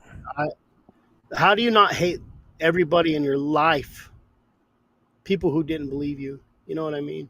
You know, the funny thing about watching that show, we watched probably 6 or 7 episodes. Most of those guys who got out, the majority of them were black dudes, you know, because there was a lot of racism down south and everything, and they, you know, they were poor. They didn't have enough money to defend themselves or anything. But the majority of them, when they got out of prison, they were just so happy to be free that they didn't want any problems with anybody. They didn't want revenge. Now they took their big money settlements, but yeah. But they didn't want. I don't. What you going at 30 years old? You come out at 56 years old. What is $1 million to you? Is that worth 26 years of your life in prison? Okay, here you go, guys. Hold on. We got Susan Stone here again. We're gonna have to we're gonna have to get her and Garland together. They're both mad at us, I think. No, she brought it up earlier, and I've tried to mention it that it's the same thing. You know, it's a guaranteed almost of those farms. You know, but those are privately owned animals. Am I correct? Yes, I think they're not the animals are not owned by the public. The state, the public, yeah. And you know what? Garland kind of got me back to that alcohol thing. How many lives did those cops save by taking those kids' beers and scaring them and sending them home? Exactly. Honestly, I mean, you can look at it as a bad thing. Oh, those cops are pigs and they're thieves.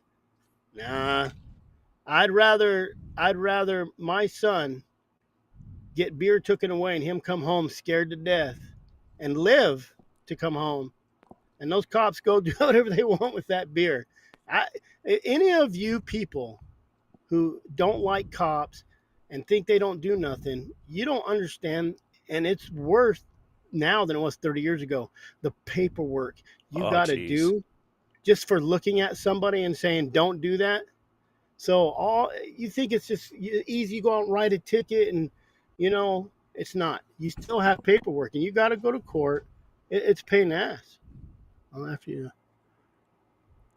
Oh, now it throws out of pictures. What about I don't. I like Susan Stone. I do too. She gave us a hard time a long time ago because we didn't talk about hunting. But I called her Californian. I didn't know she was from Montana. I mixed her up with Joanna. I think what it was.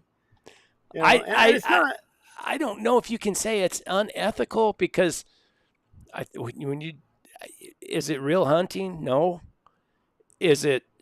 But at the end of the day, it's the same thing. There's a dead animal. I mean, it's not. I mean, they're managed for that.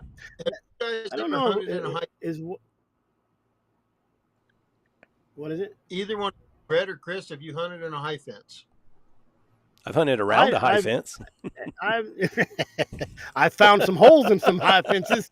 It wasn't high where I went through it, okay? You go under it. I don't think Wayne likes me. I've been to the... Wayne. Everybody's hammering on us tonight. What did we do wrong? I got a good friend of mine hammering on me. Oh, he's talking shit about brownies up there, and I'm like, what do you... let's just get this out in the open. Am I undercover? Maybe. Am I a poacher, outlaw? Maybe. If you want to find out, come hunt with me. If you go shoot a deer in front of me and you get busted, or I pull out a badge and I guess I was undercover, if I help you skin it out and take half the meat, I'm just an ethical hunter who don't want to waste it. Don't make me an outlaw, right? Everybody has done something that can make them an outlaw. Another conversation I just had I don't think morning. you should make a blanket statement like that. I guarantee you, people have shot dove with 5 shells in their shotgun. Didn't have a plug-in. That's illegal? I guarantee you, people have shot ducks over water with lead shells. You know what I mean? Everybody's done something in their life that they probably shouldn't have. Shooting from a moving vehicle or a vehicle. Shooting over a road.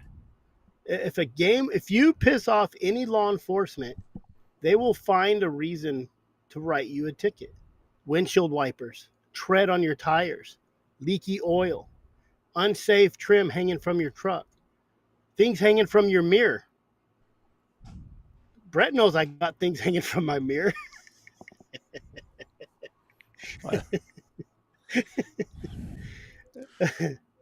I don't know. I like conversations. I love conversations about religion, politics, all that stuff, because I love hearing everybody's thought on it. And Sonny's right. When you're texting and you're reading messages, they can be misconstrued so quick. But I think everybody should know us by now. Is we'll try to figure it out. We'll let Brett get mad and want to fight you, but he'll get over it. He's right. I'm too old to fight anymore. I got a bad back. If he's popping ibuprofen, you better watch it. Man, just let me know when so I can take my ibuprofen a couple hours ahead of time. It's just those subjects no one wants to talk about. And, Chris Powell's going to have a different a look at Wade Lemon. I'd love to get Chris Powell on right now. If he's here, jump on. Tell us what you think about it. And he thinks he's a disgrace. I don't think he's a disgrace. I think he should have calmed it down and not got caught. It does make not got caught. That's I'm just saying he shouldn't have got caught. So you just quit doing it. Wayne, just because of that statement, now he has made himself not an undercover agent. Hey, if you're undercover, you have to be undercover. So I don't know. Oh, you got to play the game. So all I'm saying is when you get caught is when you're the bad guy, period. There's no such thing as a cheater if you never got caught. If you don't get caught speeding, you're not a speeder. You're not going to get a ticket. If you don't get caught poaching, you could kill 100 things in your life. You're not a poacher. And it's that one time you get caught that makes you the bad guy. I have hundreds of cases where they're cheating on me. They're cheating on me. Thousands of dollars. I literally tell them, no, they're not. Nope. I swear I'm going to be gone. You got to go follow them. All weekend, all week. Thousands of dollars. Nothing. Nothing. I watched a thing on Facebook the other day about this old guy. It was like a poem thing he read, and he said, something about his son got old and was gonna go fell in love with the neighbor's daughter, and his dad told him, said, no, son, said don't tell anybody, but you can't marry her. She's probably your half sister. And he said, oh shoot. And so it wasn't too long after that, he went and found another girl, and it was another neighbor that only lived down the road a ways, and he was going to marry her. And he said, no, son, he said, you can't marry her. She's your half sister. I said, oh man, he said, I don't know what to do now. So it wasn't too long after that, he found another woman, another girl that wasn't too far away. And he said, Dad, I'd like to marry her. And he said, no, she might be your half sister. So he went and told his mom, said, Mom, I don't know what to do. Said, Dad, I found all these girls, and I'm like, Dad says that they're my half sisters. What do I do? And she said, don't worry, son. Your father's not your real father.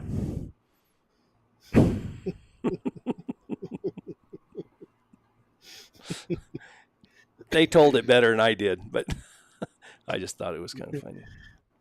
Not related as they thought. Yeah.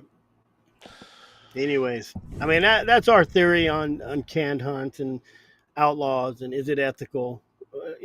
One hand it's ethical. This guy's hand is not ethical. You know, you could go all day long on ethical hunting, shooting 1,000 yards, calling a man during a rut. Chasing with dogs, Calling a man during a rut. What? Oh, calling them in calling during a them rut. in. Okay, Yeah. gotcha. You know, Baiting. I know a guy here that used to bait. He baited bears all the time. Back in the day, it wasn't. It was illegal, but he was still baiting. But not only did he bait them, I don't know what he used, but he what do you call it? Salted the bait pile to tranquilize them, to slow them down. I don't know what you do. Use bears. What was he romp baiting? them, bears, romp them. I don't know if you could use romp. I don't know what you could use, but Oh, now I don't know what he did. But that's a good one.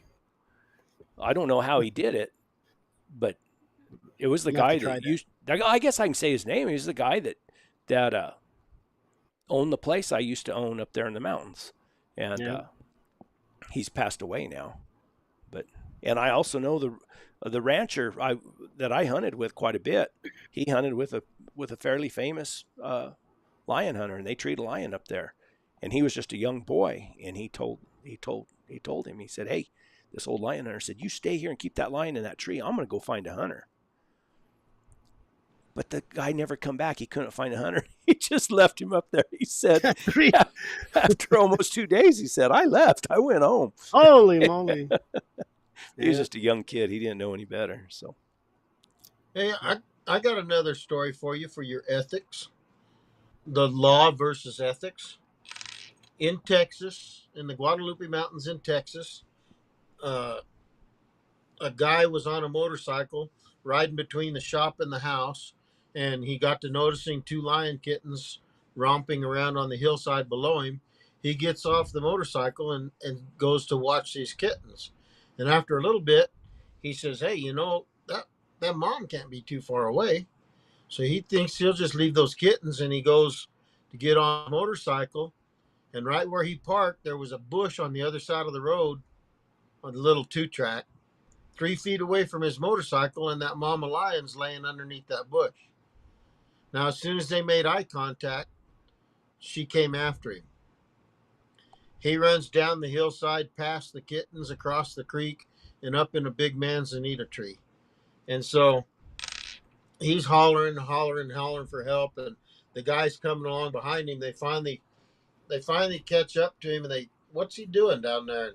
And they go down there, and that lion's up in that tree, swatting at his feet and everything. And so she runs off.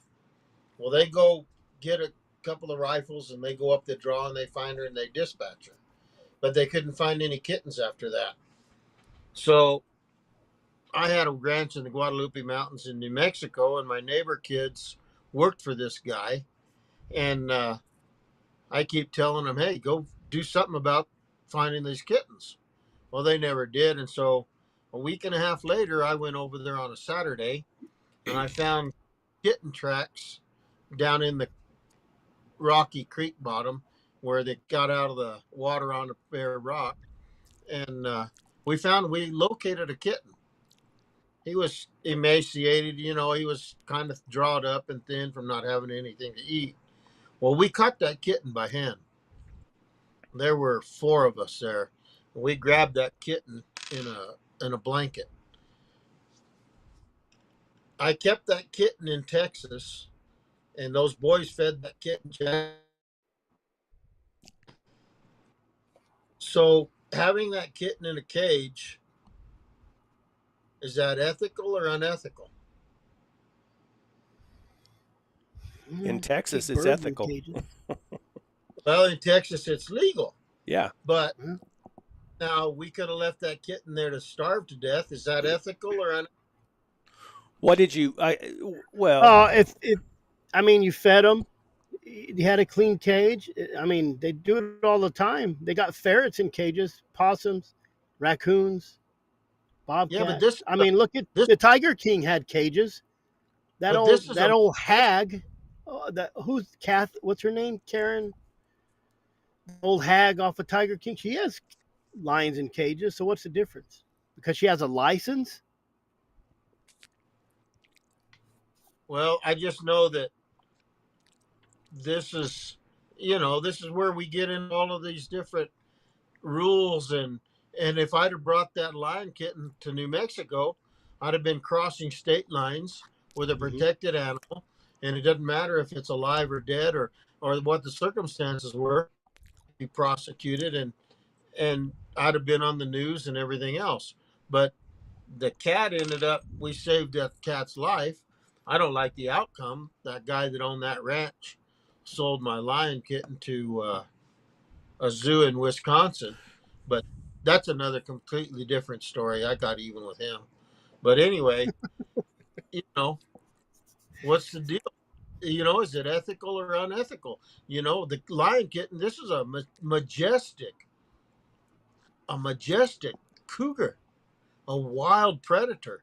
And we put it in a little old cage that I built and raised it up till that jackass sold it. But, you know, You would didn't have ever been get you didn't ever get to train any dogs on it. no, that was my intent. It was a That's it was a female. It would have stayed there. I was going to grow it up and let it turn loose with a beep on it, and followed lion around. When I needed some young dogs to see a lion, I could find out where that lion was in Guadalupe's in Texas, and go over there. But it doesn't matter. The whole deal was we could have let that kitten lay there and starve to death like its litter mate did, or Yeah. put it in a cage.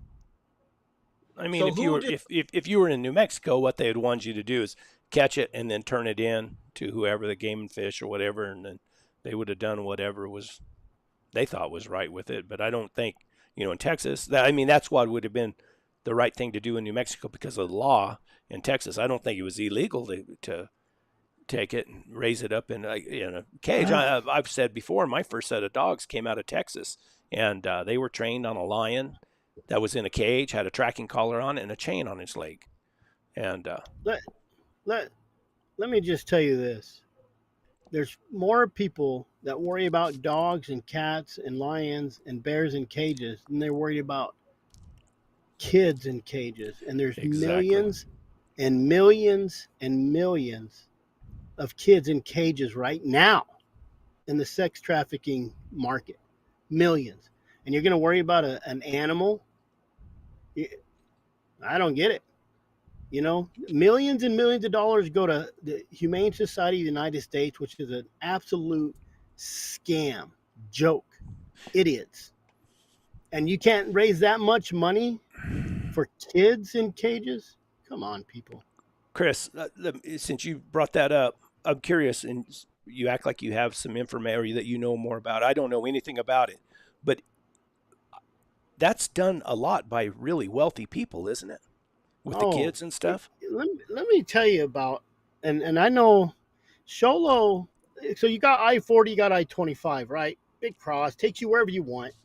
So I-40, I-25, a lot of drugs come up through Sholo, through the reservations, because all the way to Sholo, you can almost get all the way to the I-40 through desert. Good, good trip, good. You hit I-40, throw the drugs in a car. There's big bust on I-40 usually. Fentanyl's real big right now. Sex trafficking, a lot of these girls that have been sex trafficked say they remember coming through Sholo. Wow. Because what is Sholo? It's a small town. You're not going through Phoenix. It's all back roads. You can get all back roads.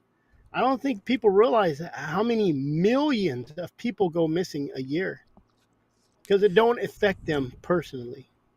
If it don't affect you personally, if it ain't your neighbor, if it ain't your family, you know what I mean? Like you don't really realize it, but It's almost not worth their trouble.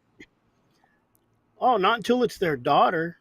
You know what I mean? Fentanyl's not a problem until your 13-year-old daughter dies of an overdose, and it was the first time she's done it. You know what I mean? Like, I blame social media.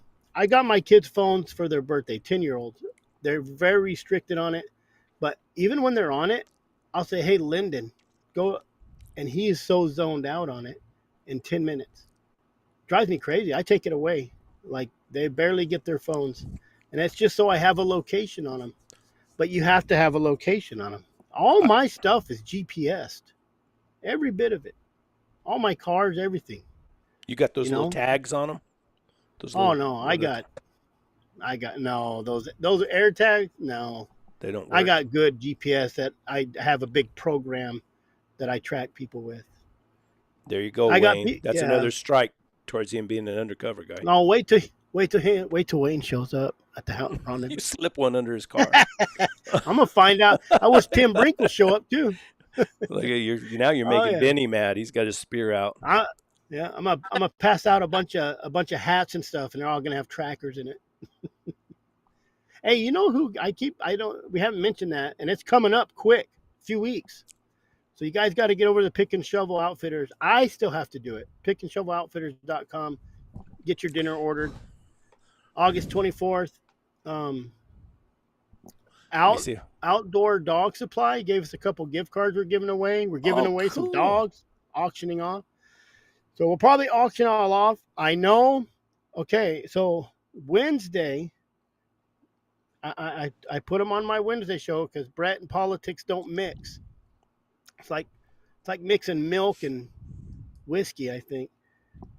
I got Naomi Hirsch coming on. So I'm not invited to come on your show on Wednesday? Oh, you can come on. I can mute you on my show. You can just shut me up. Make sure I don't say anything stupid. Yeah, Naomi Hirsch is coming on, and I guess Colorado is suing the whoever. She'll talk about it. I don't like trying to third party it. And then I have one of Brett's favorite people, someone from California, coming on. They're pushing through this bill. He has to explain it. He sent me the paperwork. And I'm going to just kind of try to throw it in a nutshell here, and I might be totally wrong, Dale, so I'm sorry. But there's a little clause back in 2012 that I think he said Governor Brown at the time left in there about hounds, using hounds. That's all I'm going to say. I didn't read all his paperwork, but there's stuff been turned in for some things to happen, and I just hope California. I don't care if they can use hounds for 3 hours one time a year. I will be right. That's all I care about. I say they're getting their hounds back. So he's going to explain it better. I have him coming on Wednesday after Naomi. So we'll find out about Colorado, what they're doing about the initiative going to ballot initiative. Brainwash California. I am getting him on there. He'll brainwash us. Who is it? Shelly Terrell. Wow. Should I get it, Benny? Yeah. I better get it. Let's listen. I gotta go outside. I thought we was gonna talk. I thought we was gonna talk on air. So there's for Wednesday. There's a bunch of political stuff going on, and everybody knows I have to put it on my show because Brett gets so angry. He gets so angry. If Brett don't understand the politics, he hates it. You know, and I don't understand it. Is why I bring people on who understand it. So Naomi Hirsch is going to talk about Colorado at the Hound Rendezvous. Whatever money we can raise is we're going to send over to Dave or Dan Gates. Oh, he's going to have it. I wanted to get Dan Gates on, but I'm not even going to try to ask him because he's so busy right now, I bet. So Naomi's going to come on, let us know what's going on. SaveTheHuntColorado.com. You guys need to send him some money. Quit being pusses and whining about hound people like we've been doing for the last 2 hours. You know. So, and then I wanted to go back to Wayne Bisbee. Chris, you're wrong. I was turned into a felon at 19 years old, along with 4 other people that were very, very young because the driver of the car had weed in her panties. How does that equal 5 convictions? It shouldn't, but it does. And what I tell my kids, I'm going to start off this first. I tell my kids, I said, you're the company you keep. And that goes back to if you're hunting with Wade Lemon and you're doing canned hunts, you're an outlaw now. You're going to get busted with that. Just like those guys in Washington. They took down that whole ring of the Kill 'Em All boys or whatever they were. But here's another story that will kind of coincide with you probably didn't have $50,000 to fight that stupid little conviction that was worthless and shouldn't even have been a felony. I had a cop tell me one time, this was on a reservation. He goes, I won't pull over the Mercedes.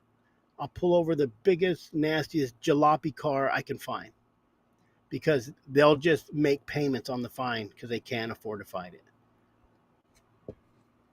How wrong is that? Those rich guys, $150, they'll spend $10,000 to fight it. A $150 ticket because they don't want a ticket. So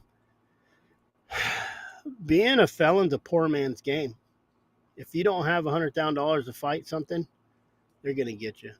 Or or be super good evidence, but that proves you're not.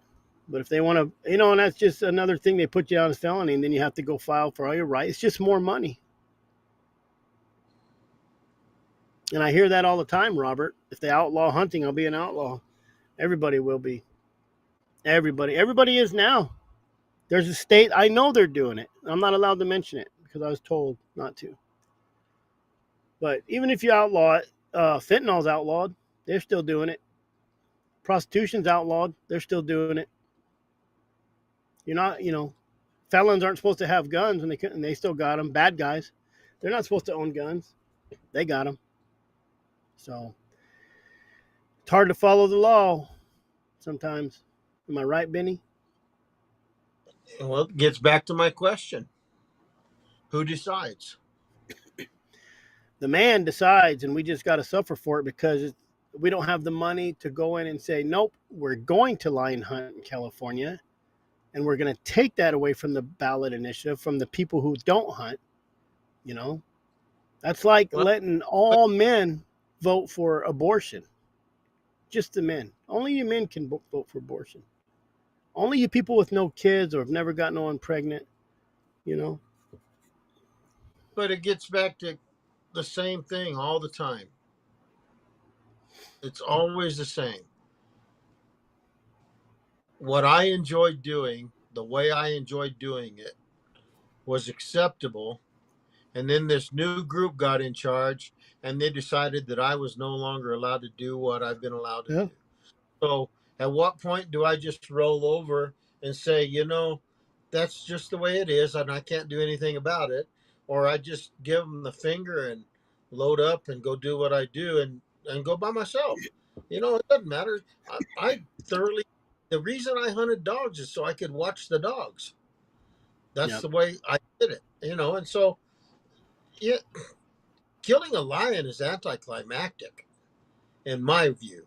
I know other people that's the way it is, but getting up in the tree and whacking that sucker between the eyes with a stick, now that's got a little bit of climax involved. Because and there's nothing fair about a lion and you. The only thing that makes it fair is a gun. But if you're going up and pulling a tail with no gun, that lion at any time can come out of that. I don't care how many dogs you have at the tree. If that lion wants to come get you, he will. Who was it? Who was telling the story? Dang, I don't know if it was the podcast or I read it in a book, but he said, when I looked at that lion looked me right in the eye, and I knew he was coming after me, and it did. If that bear wants to turn and walk right at you, 10 dogs on him ain't going to stop him. He could kill every dog in about 3 seconds. You seen those bears grab those dogs and just break them in half or bite them, all the time. If they want to get you, they're going to get you. I need to talk to Cody King. He's caught a couple dozen bobcats in his life. I wonder how many of those bobcats he's had the desire to drag backwards by that bobcat's little short tail without that bobcat being drugged or anything else. I mean, so it was like that guy threw the badger in the back of the pickup with all his buddies. That's funny stuff to me. But hell yeah. I think it's just old school stuff. I see a lot of these these kids that just they won't even pick up a tarantula. They won't hold the rattlesnake. You know how many rattlesnakes I've caught? I've been lucky. Oh yeah. I haven't got Yeah. bit.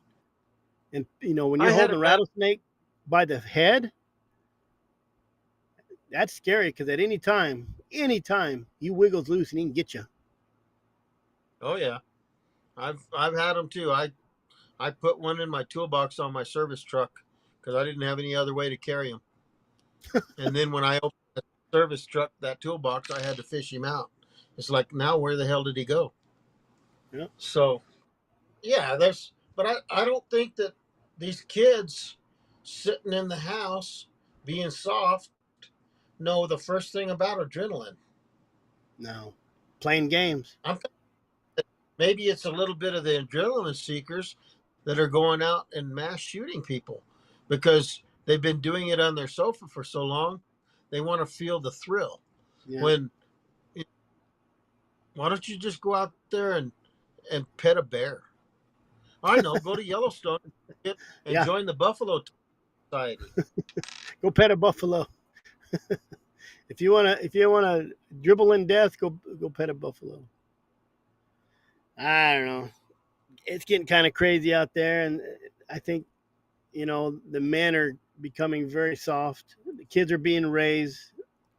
You have to get them to put a collar on a raccoon if you want to see them have some fun. Put sunglasses on a raccoon. That's what you do. You pass around the bottle of whiskey until someone's brave enough to put sunglasses on a raccoon. Yep. Sitting in their basement right. playing big game hunter. So being raised by single moms. That don't help. No masculinity in their life. So somebody goes deer hunting and they wound a buck, and instead of shooting him 4 or 5 more times, I mean, this isn't Africa. It's not dangerous game. How about if you jump on that sucker and wrestle him by his antlers and put a knife in his throat so you don't ruin any more meat? Yep. Well, what they're calling unethical these days too is a lot more ethical than how you did it. You got to remember they had bows and arrows or spears, and man, you had to be. It's not like they were 100 feet a second like they do today. Those bows. You had to sit in the spot, and you had to wait, or you had to know how those deer moved or those elk, and you was a good hunter. That's why I said if you went to primitive hunting, it's all you could do is primitive hunt. People would become good hunters. They'd have to. They got to learn. They got to learn how to walk quietly. Mm-hmm. They got to pay attention to the way. Don't have to when you're 500 yards. Yeah. I'm about a good long shot. Don't get me wrong, but just don't start calling what I do unethical, chasing lions with the dog, and then go out there and blast something at 1,000 yards. Billiam says go out and pet a bear. I did one better than that. I punched a bear right in his butthole to get him to go up the tree because I chased him and got him to go up the tree. He was only 5 feet off the ground, his butt. And then I got my 3 little kids with me, and I thought, well, this isn't fair. So I punched him right in his butthole, and he went up in that tree. And then, but how many people would do that? You can't grab 3 kids and outrun a.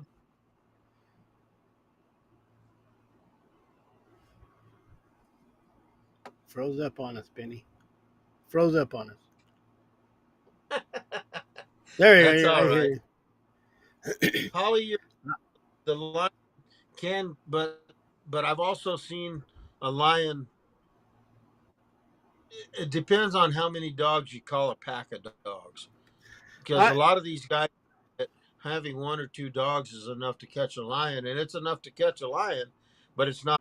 I have no idea what happened. I don't know either. I just seen it go off there. All I did was step away. I didn't do anything else. No, I think internet died on us. Hell, we lost 30 people on that. And look at Benny. All I see is a chair. He fell out of the chair probably. Is anybody still on? Who's still on? Who's still on? Tell you what, guys, just like I was talking about Bruce Kennedy and all those old guys that I was so fascinated with, if Terrell Shelley calls me, I answer it. Yeah, you don't turn a call. That's like you don't turn a call away from Cheryl Telly or No, or Warner Glenn, Terrell Shelley, Steve Smith, Benny Griffin. I answer it. Yeah. Look at how good Benny looks now. That little he went and freshened up.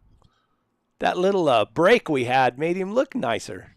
Oh, look, we're all clear and everything. We need to have several more breaks in because I need some more looky. Yeah, we were freezing up and it just died. That's weird because it's never done that before. Mm-mm. Well, it's because you walked away.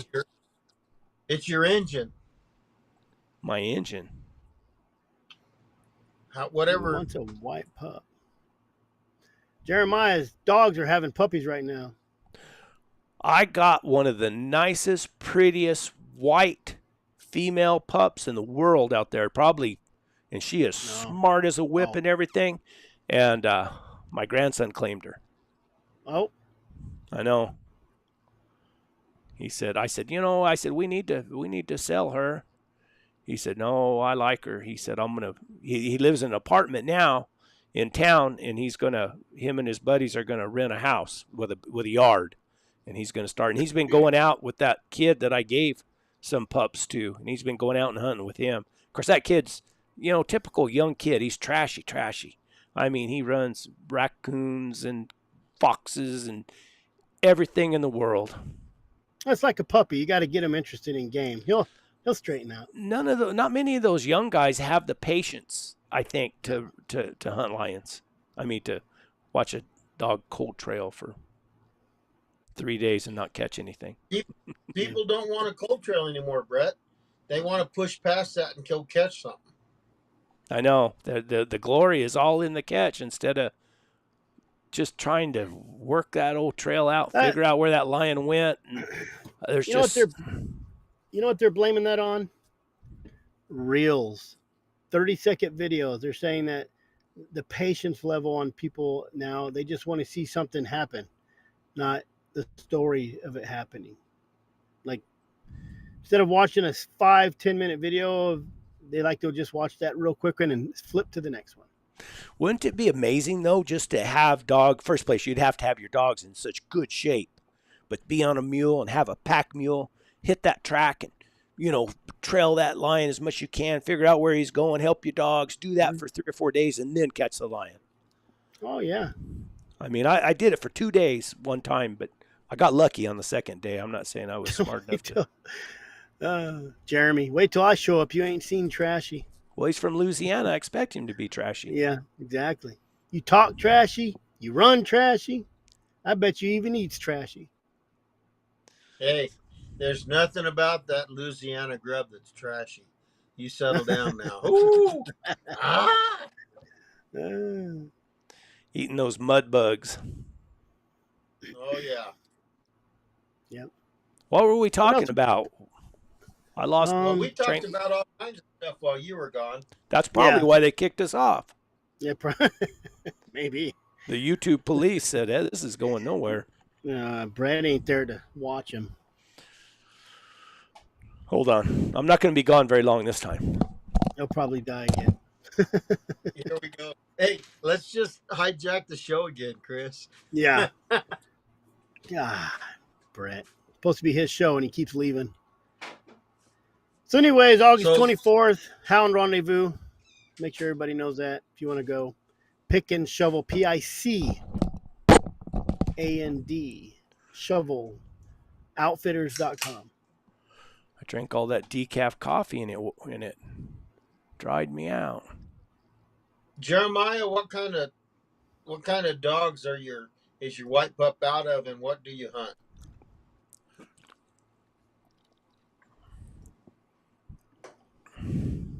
Is he still here? Oh yeah, he's still there.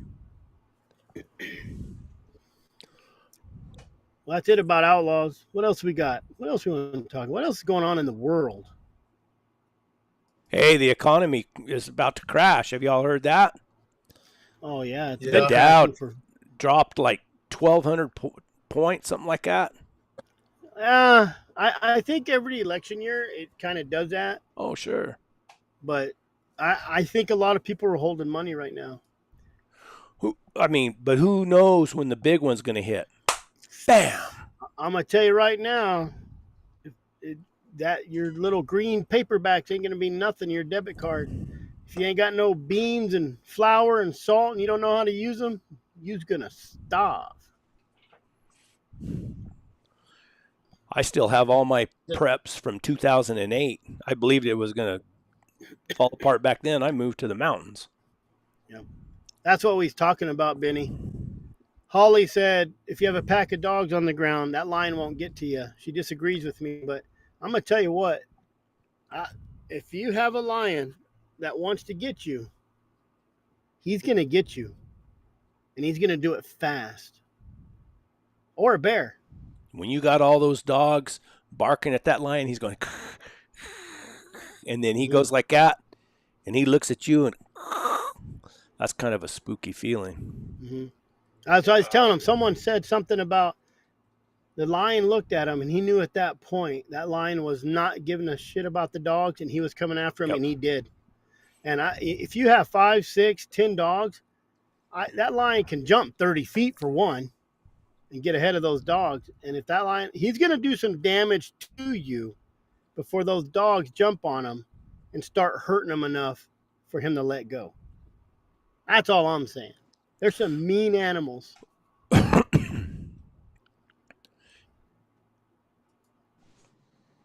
Only had her 6 months.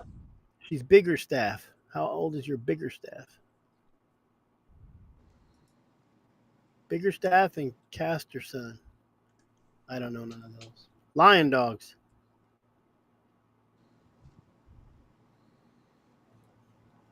I don't know. Them bears are pretty mean too.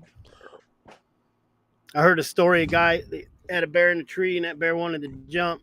That bear looked at those dogs, and he looked at this guy. And he looked at those dogs, and he turned and jumped, landed on the guy, started chewing on his arm like a dog does when he's playing with you. And everybody kind of was like, kind of laughing about it, like, holy crap. And then they realized, oh, crap. He's like chewing on his arm. And then the bear ran off. Kind of like he jumped on him, said, here, I can rip your arm off, bit him a couple times and left. Quick. That quick. 8th curve and I heard is a cat jaguar around my neighborhood from Brazil. El Tigre. Larry 6 month line will put out business faster than the bear. There you go. If you guys want some puppies. There's about a 90-pound female right there, guys. Disgrace. You're a disgrace to everybody. That was courtesy of Ted Turner. That was back. Do you remember? Go ahead. What? That was back when they used to call me to go out because every lion on the Bighorn sheep range they got rid of. So, do you remember back in the big game houndsman days? There was a guy from somewhere around Sanderson, Texas, that had a video of a lion. I think he got in trouble even on big game houndsman, or maybe it was the crowd giving him hell because of ethical deal. He had him on the ground, stretched between a couple horses, and the hounds were getting on him. Something like that. I don't remember the details, but he was out in the open, and he had this lion on the ground, and I think he had at least one rope on it, and the dogs were after it. I don't remember that. I remember one of the coolest videos I ever seen, speaking of pulling a lion's tail, and I think it was up northern New Mexico somewhere. I think it was on the Canadian River up there. They treat a lion on a big old boulder, a big tom, nice tom. and it was just a big old round boulder, probably about 7-8 feet off the ground. Did you ever see that one, Benny? And that guy, they had the video of the guy snuck around behind the lion and pulled his tail. It was hanging off the edge of that rock. That was a cool video. that goes along with all them memes and posts when it says why do men live less or women live longer than men? That's how you break your dogs off fox right there. My uncle had a pet fox. Fed him bananas. Trying to I want to find this picture of Benny back when he was young and spry and was chasing lions undercover all over the country. Here's a question for you guys. What do you think about them people who cut them dogs, only sell cut dogs only because they're afraid their line's going to get out? Oh, they're a bunch of self-centered pussies. There you have it. That was a big old yellow Tom right there. That line's head should be about 5 pounds bigger for that body. Look at the body on that. That lion right there? Yeah. Look at his ears. I'll show it here. Here, Brett, here's a picture. There you go. Look at that slim, trim, nice-looking young man. Figured I'll show some of my old pictures. Here's that same lion, Chris. Look at the teeth. Yeah.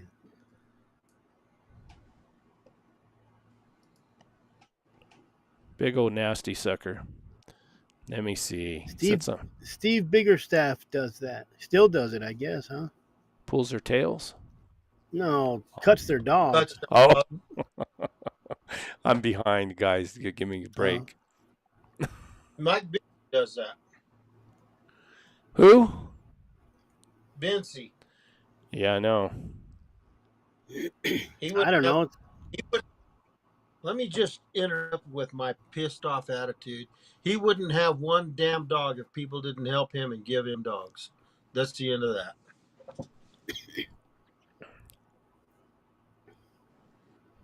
Everybody has to start somewhere. I'm with you. I think it's kind of chicken shit too. Benny, I don't have your picture here. That's all right. I got some of them. I got like this one. Hey, that's my stick horse. Yeah. I think you'd already disposed of your mule by then. The fact you have that dog might offend some, is what Jeremiah said. Yeah, because everybody's going to say the exact same thing. Well, I thought they cut their dog. You don't have no Biggerstaff dog.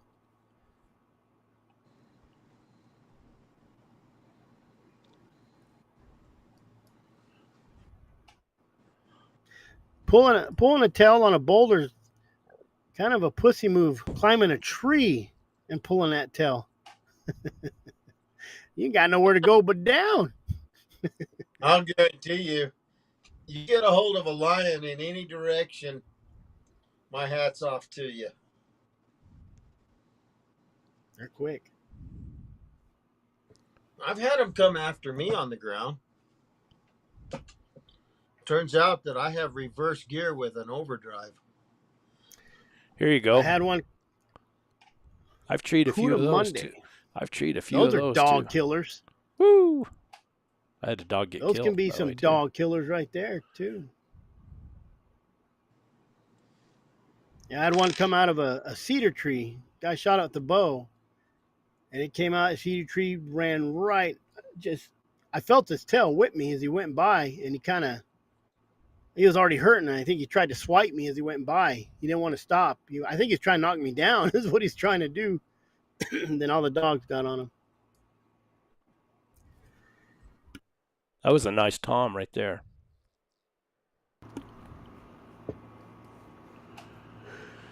Where's that picture, Brett, where you're down off of your mule and you got your hind leg in the air on your hands and knees, and you're showing your dogs how to trail? I was trailing that. I was trailing that lion. What do you mean? He wasn't showing him. He was doing it. I was so impressed with his cold trailing abilities, I snapped the photo.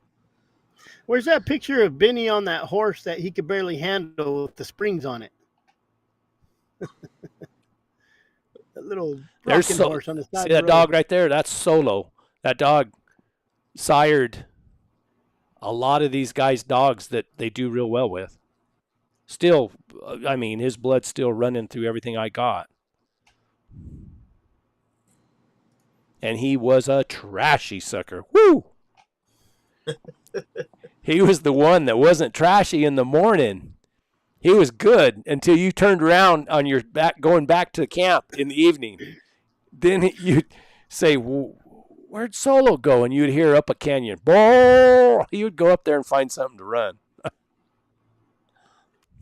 Parker, that live's on our platform from California. It's real bad audio. I'm talking real bad audio. I can't even put it on W because a lot of talk over and a lot of echo. But if you go to Spotify or Apple Podcast and just look up Freecasting, it'll pop up. Real bad audio. Tried to fix it, you just can't. Oh, I guess we now a word from our sponsors. W Hunting Supply. They help us out. Yeah. Full Cry. They don't help us out anything except put together a good magazine. And I But think we like Jason. Yeah, and we like Jason, so I think you should subscribe to him. And he has a more feral family than I do. Dodge Trucks. They don't sponsor us, but I drive one. Might as well go to Toyota Tundras too. Toyota. I beat the hell out of mine. Pontiac GTO. I got one outside. Henry Firearms. Hey, if we're going that far, thank you, Navajo Reservation, for supplying me with my Mustangs. There you go. See? There you go. Shout out to old Calvin. Why didn't I just... How come I'm making everybody mad tonight and I didn't even know what I've done?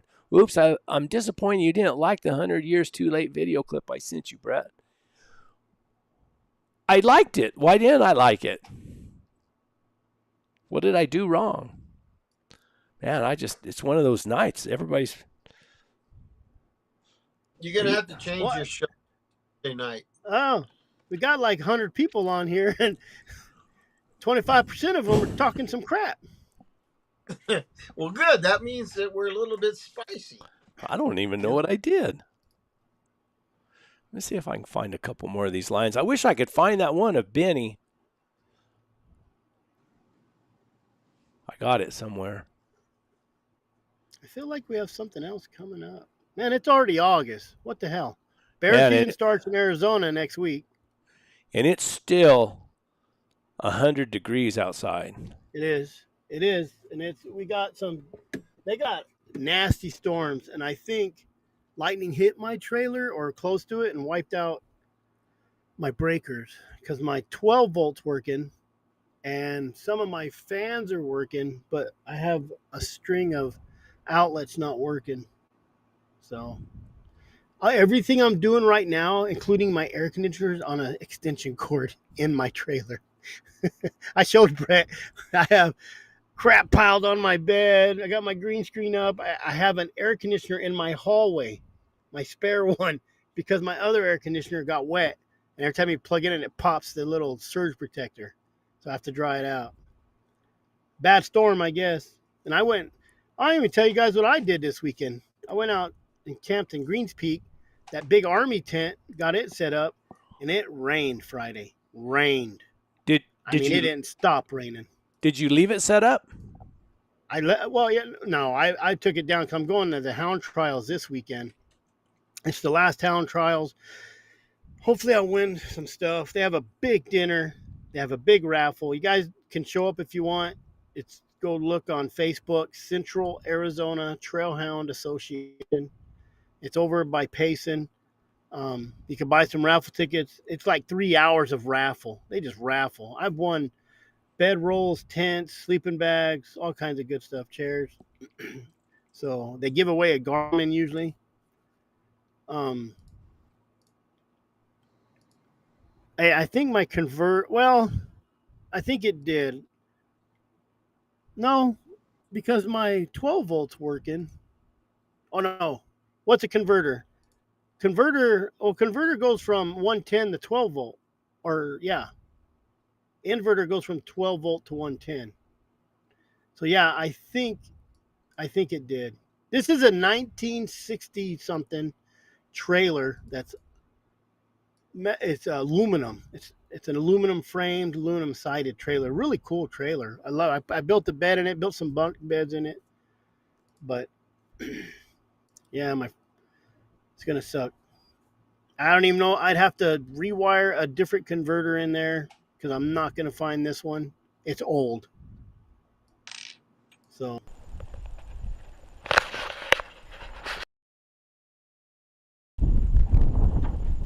He's collaring dogs.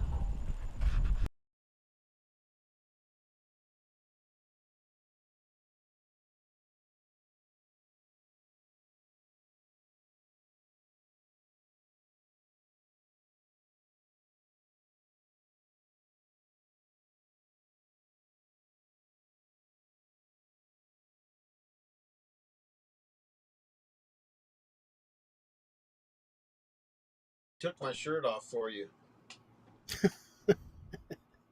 provided shade with a big tree. It's when he walked around the corner.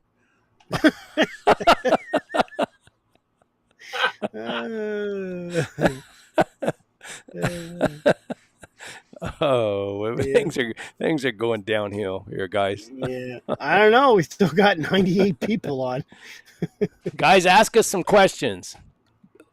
Holly, I want to know why you're mad at me. I'm not. Yeah, Why? everybody's mad at Brett. We know that.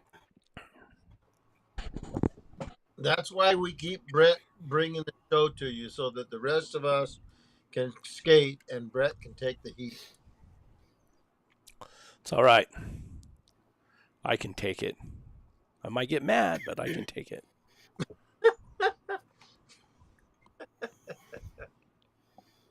What else we got going on? What else is going on? Bear season starting. Lion season starts into the month. I'll be at the Hound trials. I should be hunting, but I have to go to the Hound trials. Next week I'll be hunting. The next weekend I'll be hunting.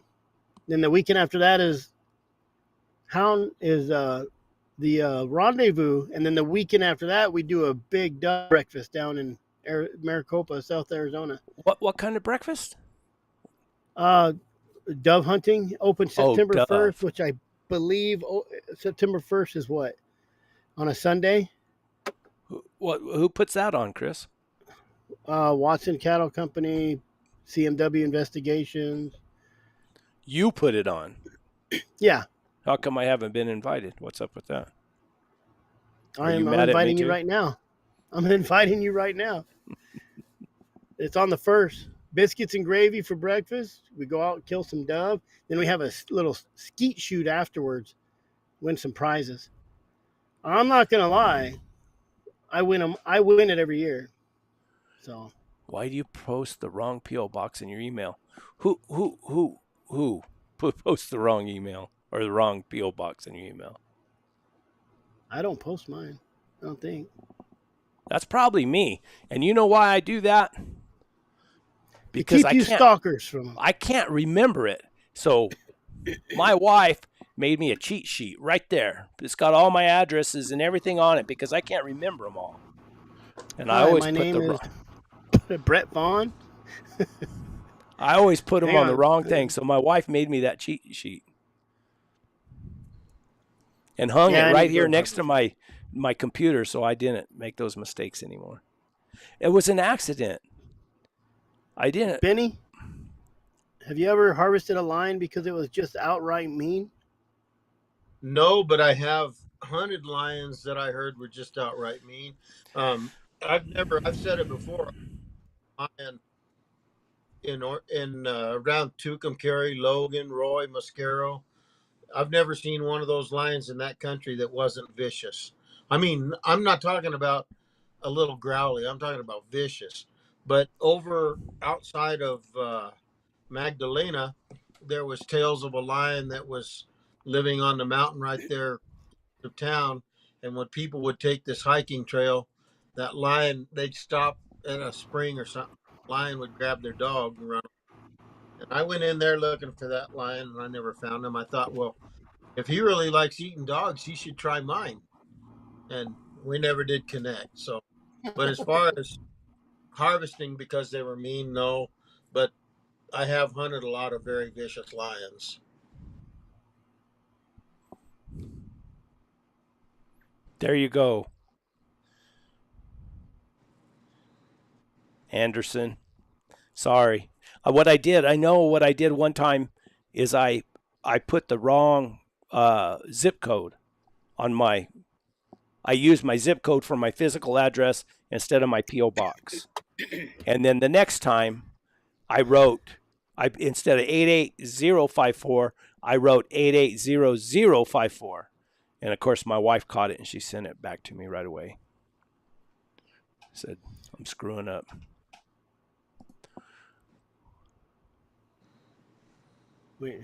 It's not California Hound, guys. Parker, it's California in general. I can't. Blame it on me. Brett it's hates me.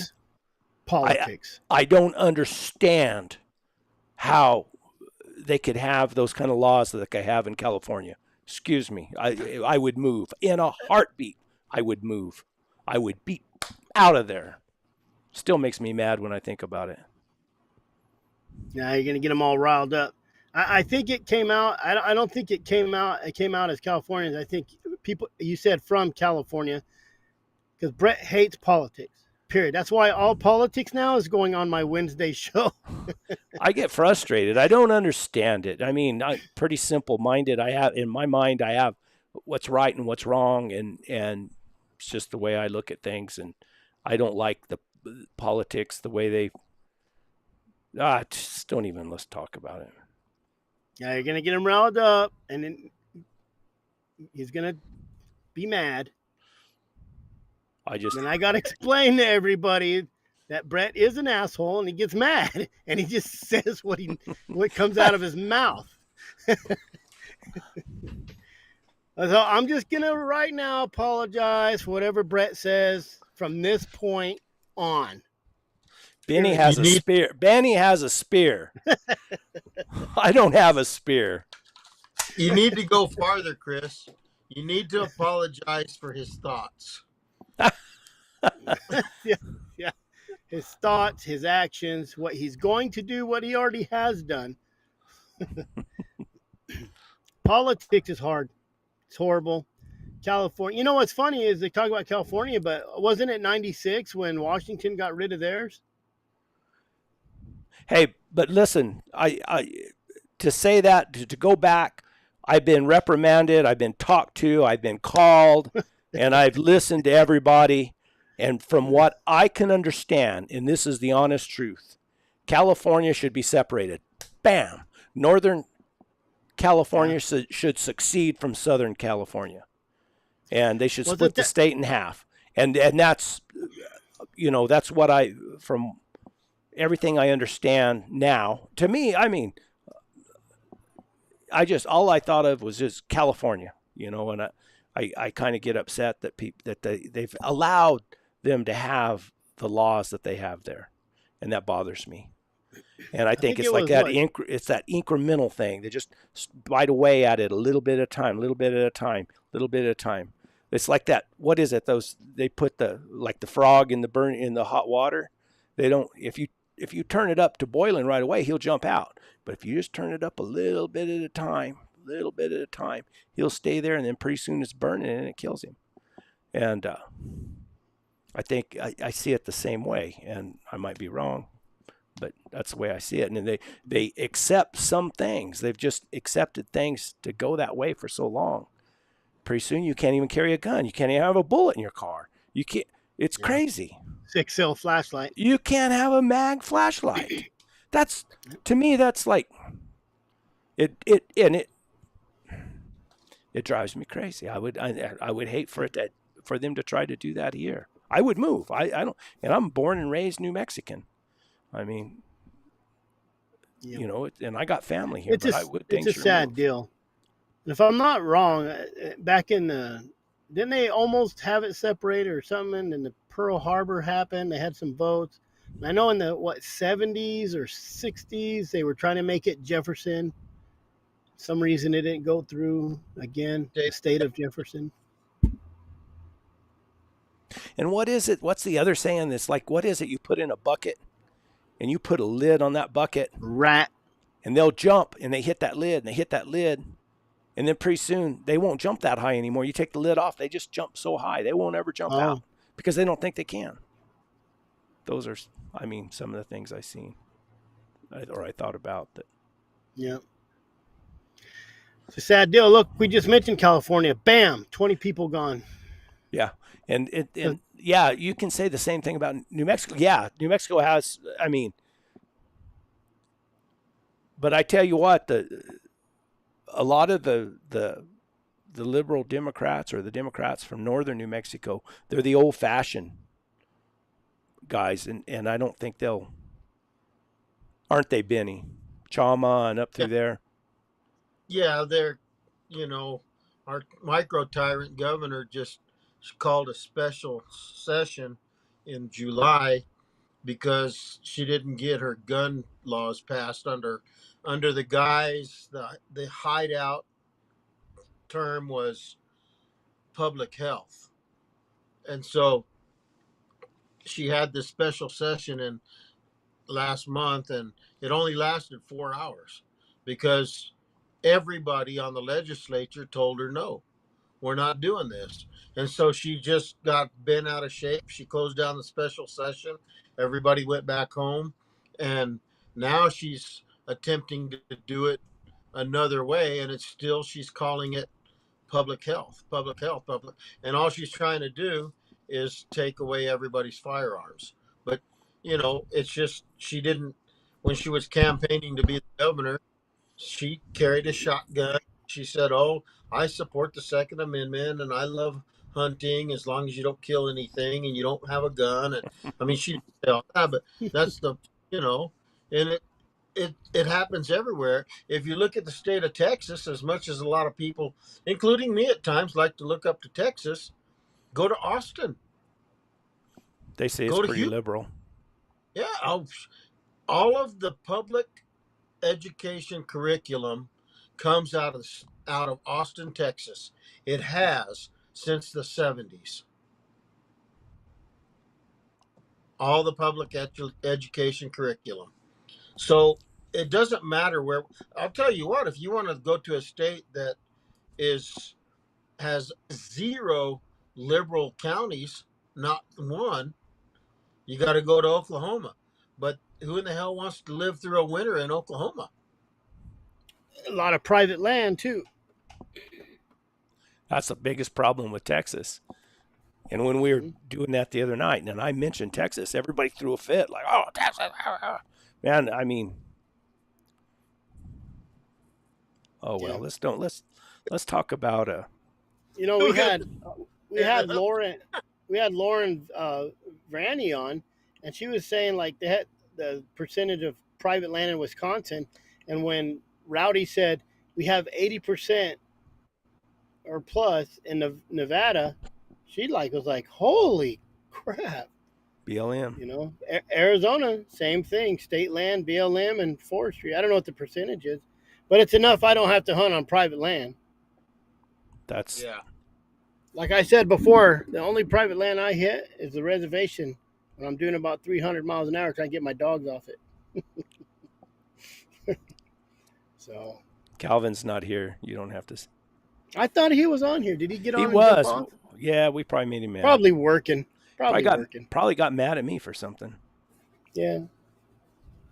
Hey, how's your mules, Brett? They're good.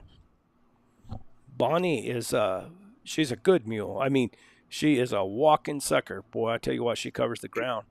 And Clyde's a good mule too. I mean, I only rode him once, but I can tell he's a mule. He's. How is their compatibility doing right now? Like, she walks 300 miles an hour, and does he try to keep up? Yeah. Good. He's been ponied or been packed quite a bit before, because when I took him up there and I packed him and I went into the West Fork there, he knows exactly what he's doing. He'll trot, get ahead so he can get his head down and get a bite of grass. And then he trots and gets ahead, puts his head down so he can get a bite of grass. So he knows what he's doing. So, no, they're fun. I can't wait. I can't wait to get out, and there's places I want to go. I hope, like I said, I don't like to complain, but I've had some fairly severe back problems here lately. And I don't know. But today's been the first day I've really taken ibuprofen, and it helped a bunch. So, do we Is need it to from schedule? riding? do what? We need to schedule a trip to the Palin Seals, because last time you did that somersault and that double gainer and triple backflip, you felt way better the next day. I did. That was amazing. What about chiropractor? I went to a chiropractor for a long time here a few years ago, and I finally decided that he was doing more harm than he's good. Yeah, sometimes they say it takes a month or two to be back in place. But I went for I went for over 2 years.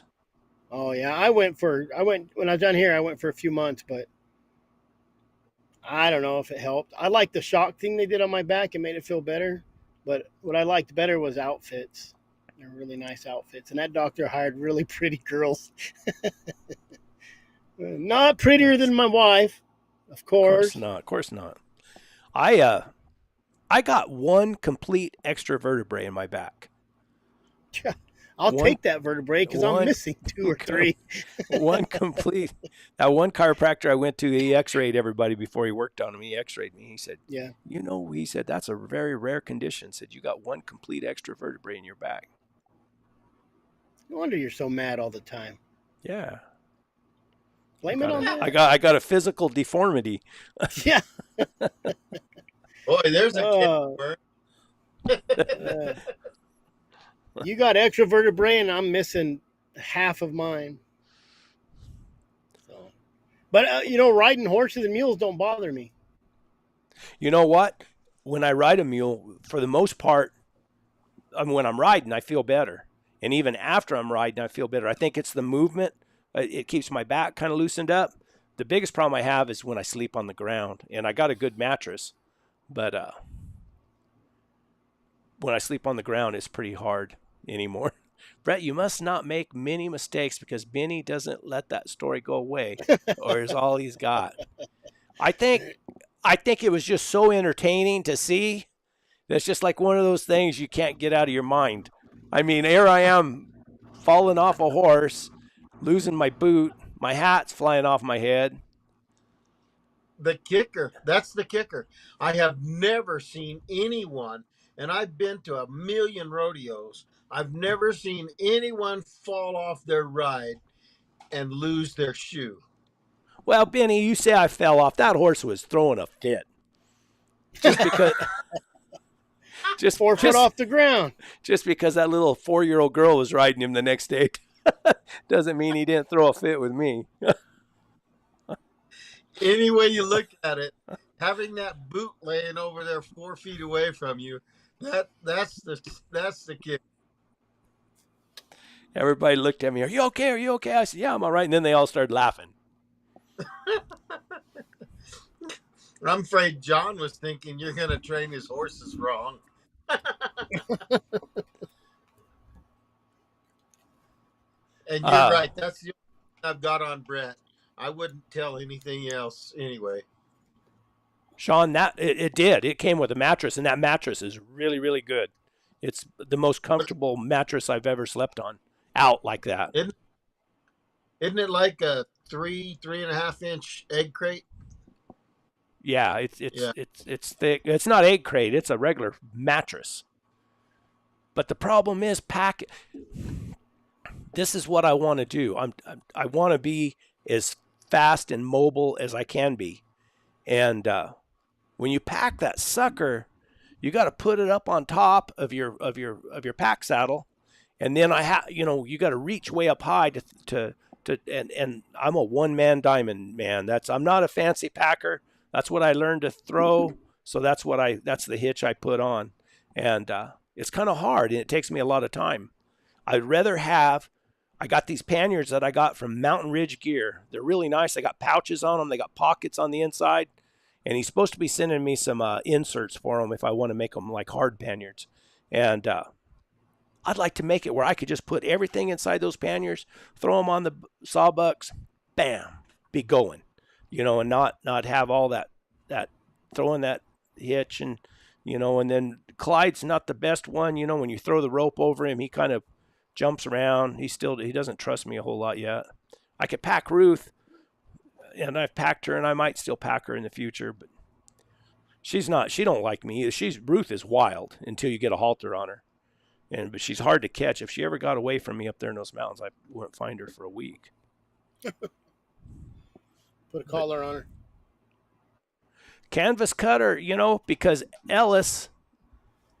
I contacted Ellis Canvas Tents. I said, hey, I got a YouTube channel. I'd like to get me one of those cowboy bedrolls. I never had one before. The guy that packed with me, Juan, a good friend of mine, packed with me across the wilderness several times. He had some kind of cowboy bedroll, and it was a pain to pack, but there was two of us when we were throwing our hitches, and we packed everything together, and it made it a lot easier. So I tried to get a hold of Canvas Cutter and tell them that I had this YouTube channel, and I would sure promote their stuff if they'd give me a break or anything. They wouldn't even get back to me. So I got a hold of Ellis Canvas Tents. Bam, they sent it to me right away. So yeah, that's why I didn't use Canvas Cutter. Snooze, you lose. Yeah. I don't know how I learned Ellis, but a bunch of us used to go fishing in Colorado every summer, and so we were right there by Durango, and I swung in there and I bought an Ellis bedroll, and I liked mine good enough that I bought one for my daughter, one for my son-in-law. The guys that I went camping with every summer, went fishing with, they bought some, and I haven't tried any others, but I know that the Ellis is a nice bedroll. It is. It's really nice. I like it, except for how big it is and me being by myself. That's the biggest problem I have right now, How much sleeping bag have you got in it, Brett? Oh, when I went in the wintertime, the bag I have is like, it's crazy how much. What in the world? Where'd Chris go? I'm ashamed to tell you how. You could climb Mount Everest in that thing. And then I've got this last time, I just bought a little cheap flannel bedroll or a sleeping bag from Sportsman's Warehouse because it's supposed to be like a 20-degree bag, but it's only getting down to 60 something at night, so it wasn't that bad. And then I've got a big Agnes bedroll that's like a 0-degree bag. And it's a lot of the time, some of these, the way the bedrolls are the temperature rating on them, it's what will keep you alive, not what will keep you comfortable. And that other bag I bought, it's what will keep you comfortable, and it's good to like 15 below. I've never been able to zip it all the way up. I have to vent it. Even when I went up in the wintertime, there's snow on the ground or snow up high. Yeah, and since I bought mine and we were going up there, and it was in July, but it was still 19, 20 degrees at night where we were going fishing. So I bought a 0-degree bag, and I like all cotton. I don't like all the swishing on those polyesters and stuff. And so I bought that bag from Cabela's, and I had to buy a different bag for us going down there in the Palin Seals. Otherwise, I wouldn't have been able to use my bedroll at all. Because it's too hot. It's too hot, and Yeah. you're inside a camp, and that makes it even warmer. Exactly. Now, what I would like to do is I got that Snow Tracker tent also, and it's a really cool tent. It's a canvas tent, but it doesn't weigh that much, and it's not hard to pack. I would like to set up, and I've done it before, pack in a camp to an area and just leave it there as long as I can get away with it.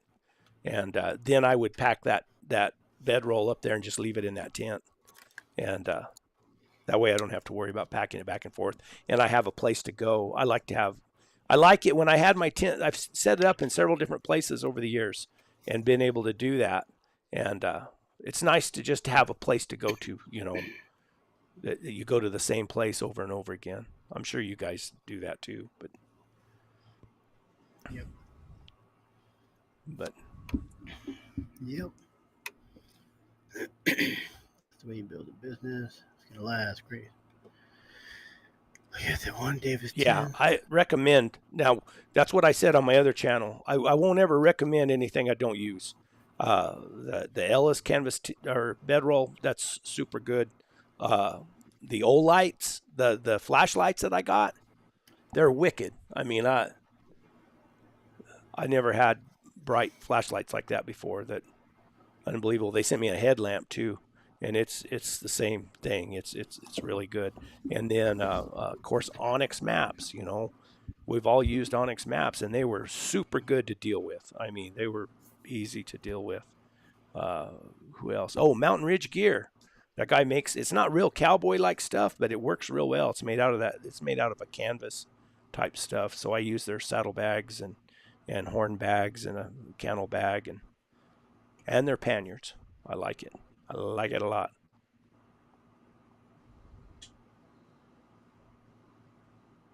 Come on, Benny. Shh. I know you got something you're fixing to say. I can see it about to come out. That's it. I was waiting for it too. No. No. Come on, Benny. You can say it. Any other questions? Anybody? Ask away. That who is it that owns that Ellis tent and awning now, Brett? It's called the Ellis Canvas Tents. Yeah, David Ellis was the one that built that business, and he's the one that I dealt with, but he sold out. He retired, but I was looking at your bag compared to my bag, and it's the same. He hasn't made them. So many times somebody buys a business and they buy, let's say a restaurant. They buy a restaurant because it's doing well. The bottom line, it's got history, it's got all kinds of stuff, and so after a little while, they change the manager of the kitchen. They want to change the ingredients. They don't want to spend as much money, and so they ruin this business.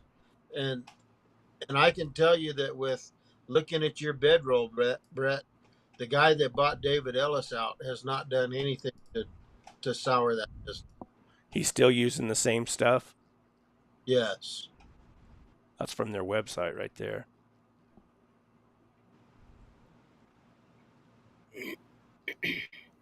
I've had my bedroll for 20 years. Where'd you get yours, Chris? Off of eBay for $50, and then they went up. And I buy my kids, and they're like $250 now. But I just buy the canvas liner with the zippers on it, and then they pack all their stuff in it. Their sleeping bags they want. I don't use a sleeping bag. The only time I have I have a down one now that I won at the Hound trials. And I'll throw that in there if it's really cold. But I just have a cotton blanket, and then I wrap a wool blanket around it, and I got a 6-inch memory foam in there, and that's about all I use. You're tougher than the rest of us. Oh, maybe. Or I'm stupid. I don't know. It was cold. Everybody's wearing sweaters. My dad walked over this weekend, and one of them said I looked like the guy on The Revenant because my hair was all wet and it curls up, and my beard was all wet and I was wet. I was just cooking for everybody. And my little tarp I need to replace my tarp on my trailer because it leaks a little, but they're all freezing to death. And my dad walked over and says, "Man, I can't even stand looking at you. You just make me look cold." Because I just had my T-shirt on. That's all I wear is T-shirts. It'd be like my granddad told me one time. Where there's no sense, there's no feeling. Maybe that could be it. They did say I was grouchy this weekend. But I made every year we do this on August 1st weekend because it was my brother's birthday when it passed away, and I always make a cake in one of my iron skillets, so kind of a ritual. You do a lot of cooking though, don't you, Chris? Yeah, I like to cook. Do you? I love to cook. People don't like watching me cook, and I did. So you see, let me see if you can see it. See that little? Did you burn yourself? No, no. I made some burritos, and I cut the end of my finger off there, and It I went in didn't tell somebody's nobody till burrito? after. And I said, one of you guys had a piece of my thumb. So, yeah. So someone did. You need to put that up on your YouTube. No, I like to cook. So I don't have a discount code with Ellis. I don't. I got a discount code with Olight and OnX. Some of them guys are old school and they still don't. They're not up on their. They're not really up on their discounts and I wonder stuff. what head roll would cost today, Brett. 500 something bucks. Holy shit! Yeah, I better get a discount. Does yours have the dowels where you put them in and it stands the back up, where it's like a little tent? I don't. No, I saw that on yours. No, I do not have that. I just pull the flap over my head and I'm in it. Yeah, this one has like the dowels that go up behind your head, and then you can zip it up like that, and it keeps that canvas off your face. Yeah, so that's an improvement as far as I'm concerned. Yeah, you know, I haven't really done it. I did it one time. I haven't done it again. Well, I was up there and up, I don't know. We were at about 10:5 in Colorado, and started snowing a little bit and some sleet in the middle of the night, and I pulled that flap up over my head and it was right on me. But beating that weather, it didn't matter to me, but it would be more comfortable to have that part that you've got. I have another bit. Oh, go ahead. Sorry. They said that price, the price is scaring me away, but I would probably, if it's built like mine, I've had mine for 20 damn years.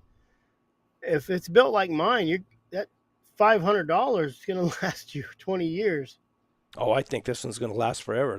You know that canvas is tough. Yeah. So well, I've had mine probably 20 years. I paid $90 for it, but it doesn't matter. It'll be something that's left when I'm gone. They're that tough. And I don't take care of mine. I just throw it on the bed of my flat bed and go down the road. Mine was white. It's kind of gray now. I have dog blood all over it. I have oil. It's just 20 years old. It's probably 20. What would 20, 24? It's actually probably like 30, 25 years old.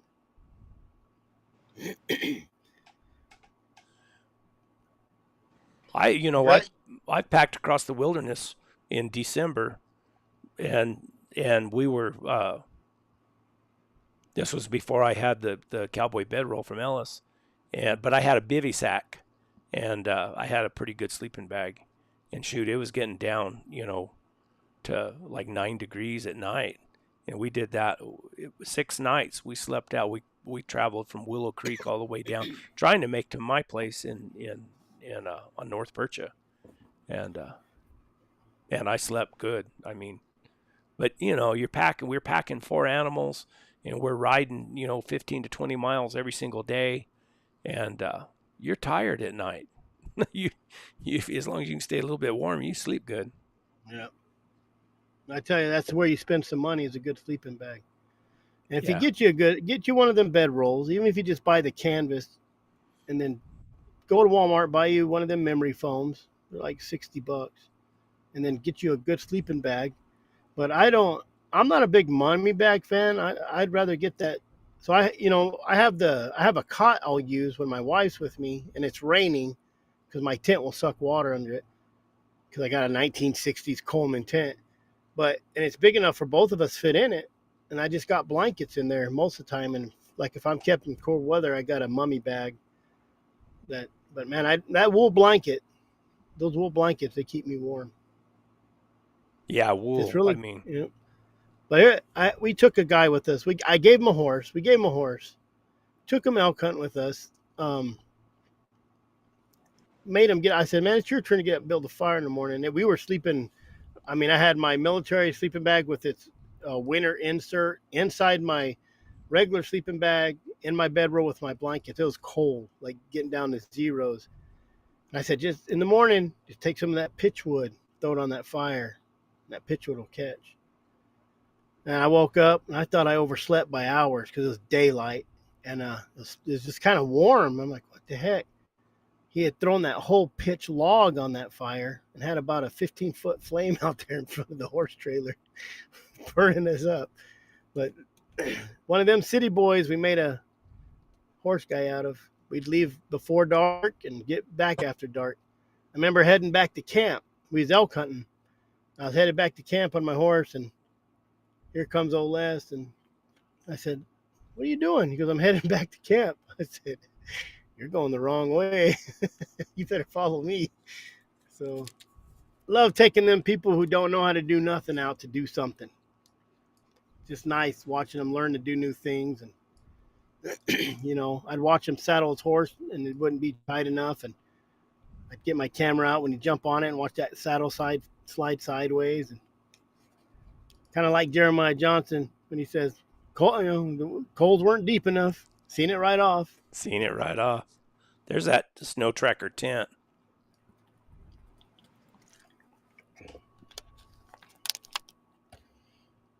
And that right there is that Ellis canvas or Ellis bedroll right there.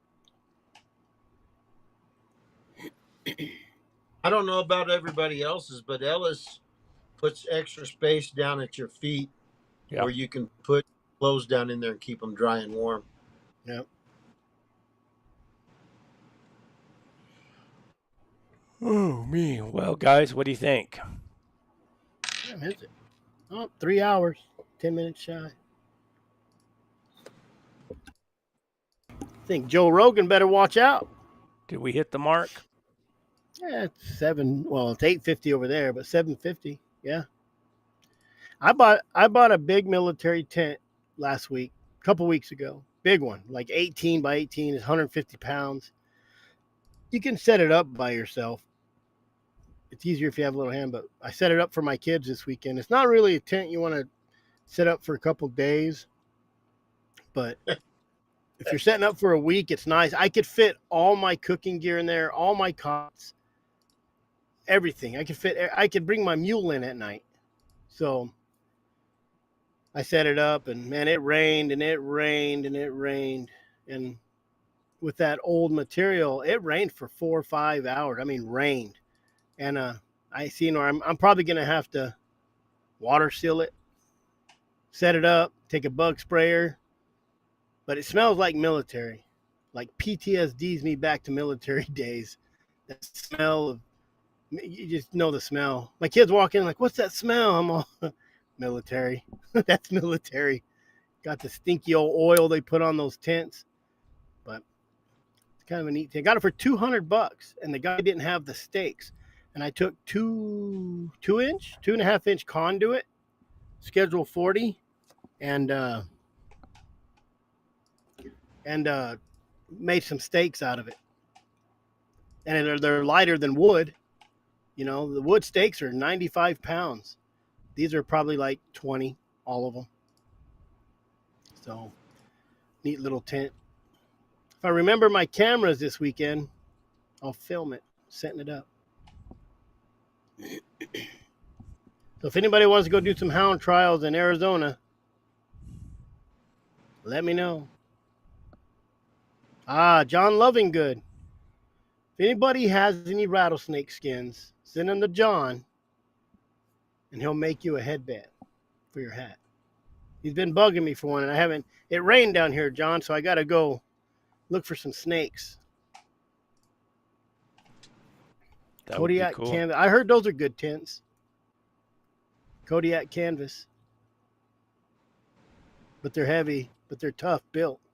You set them up for a month. And they're expensive as heck.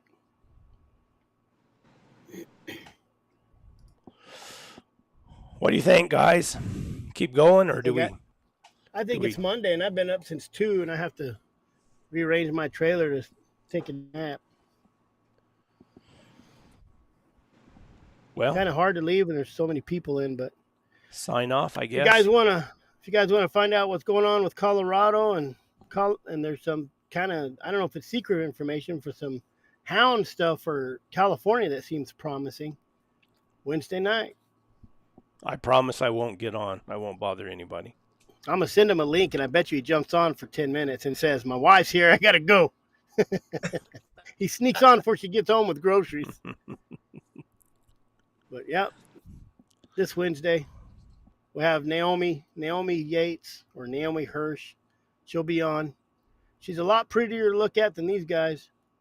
And then Dale, I don't remember his last name. But he's going to come on and explain what they're trying to push through right now. Maybe they'll get hounds back. You never know. 80,000 bear, guys. 80,000 bears. There's no way you're going to get that down. Even with hounds, it's going to take a while. Won't happen. I'm going to.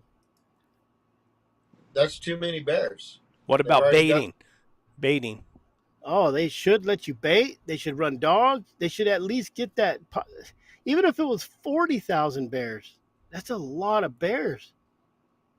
A lot of bears. I mean, we've already went over the numbers. If there's only 15% females and they're having 1 or 2 cubs, if you just average, let's just say 1.5 cubs, you're still, God, even 75% of 15% that live, thousands of bears. They have 1,700 quota. They're only coming in at 1,100, somewhere around there. Don't quote me on those numbers, but they're close. I think I'll call John Fry tomorrow. Who dat? John Fry is a government hunter in Northern California. Yeah. Yeah. Give him a call and then come back and report to it. Come back and report to us on Monday, Benny. All right. And guys, go watch Chris Wednesday night, Antidote of a Houndsman. Go over and check out. If you're just a YouTube person, go check out the Houndsman XP. Shorty Gorham has his show coming on. I think it's on Sunday nights. Chris Powell has. Is that every Sunday? I have no. I think they just started it, but they're just now getting started on YouTube and everything. And of course, watch us. They're on Tuesday nights. So when you're sitting around just kind of waiting for the cool guys to come on, you can go over there and run over and watch them tomorrow night. Oh, and so get you a support Full Cry magazine. Yep. And donate to SaveTheHuntColorado.com. Exactly. And we're going to be auctioning off some puppy dogs at August 24th. August 24th. Chris is in charge of that because I don't know how he's going to do it. He's the techie on that. I don't know how to do it. We'll get Diane to do that too. Benny will be the auctioneer with his spear. All right, now what are we going to hear? Yeah, that's it. What? Maybe $25 sold. Look at this guy. $125. I think he was just trying to stir the pot. I think we just misunderstood him. Now, after all this time, he gives me a thumbs up. He says, they said, can you make Brett mad? He says, hold my beer. Don't take much. All right, guys. Thanks a lot. Appreciate it. We'll see you next time. We're done. Hasta luego. Brainwashed idiots.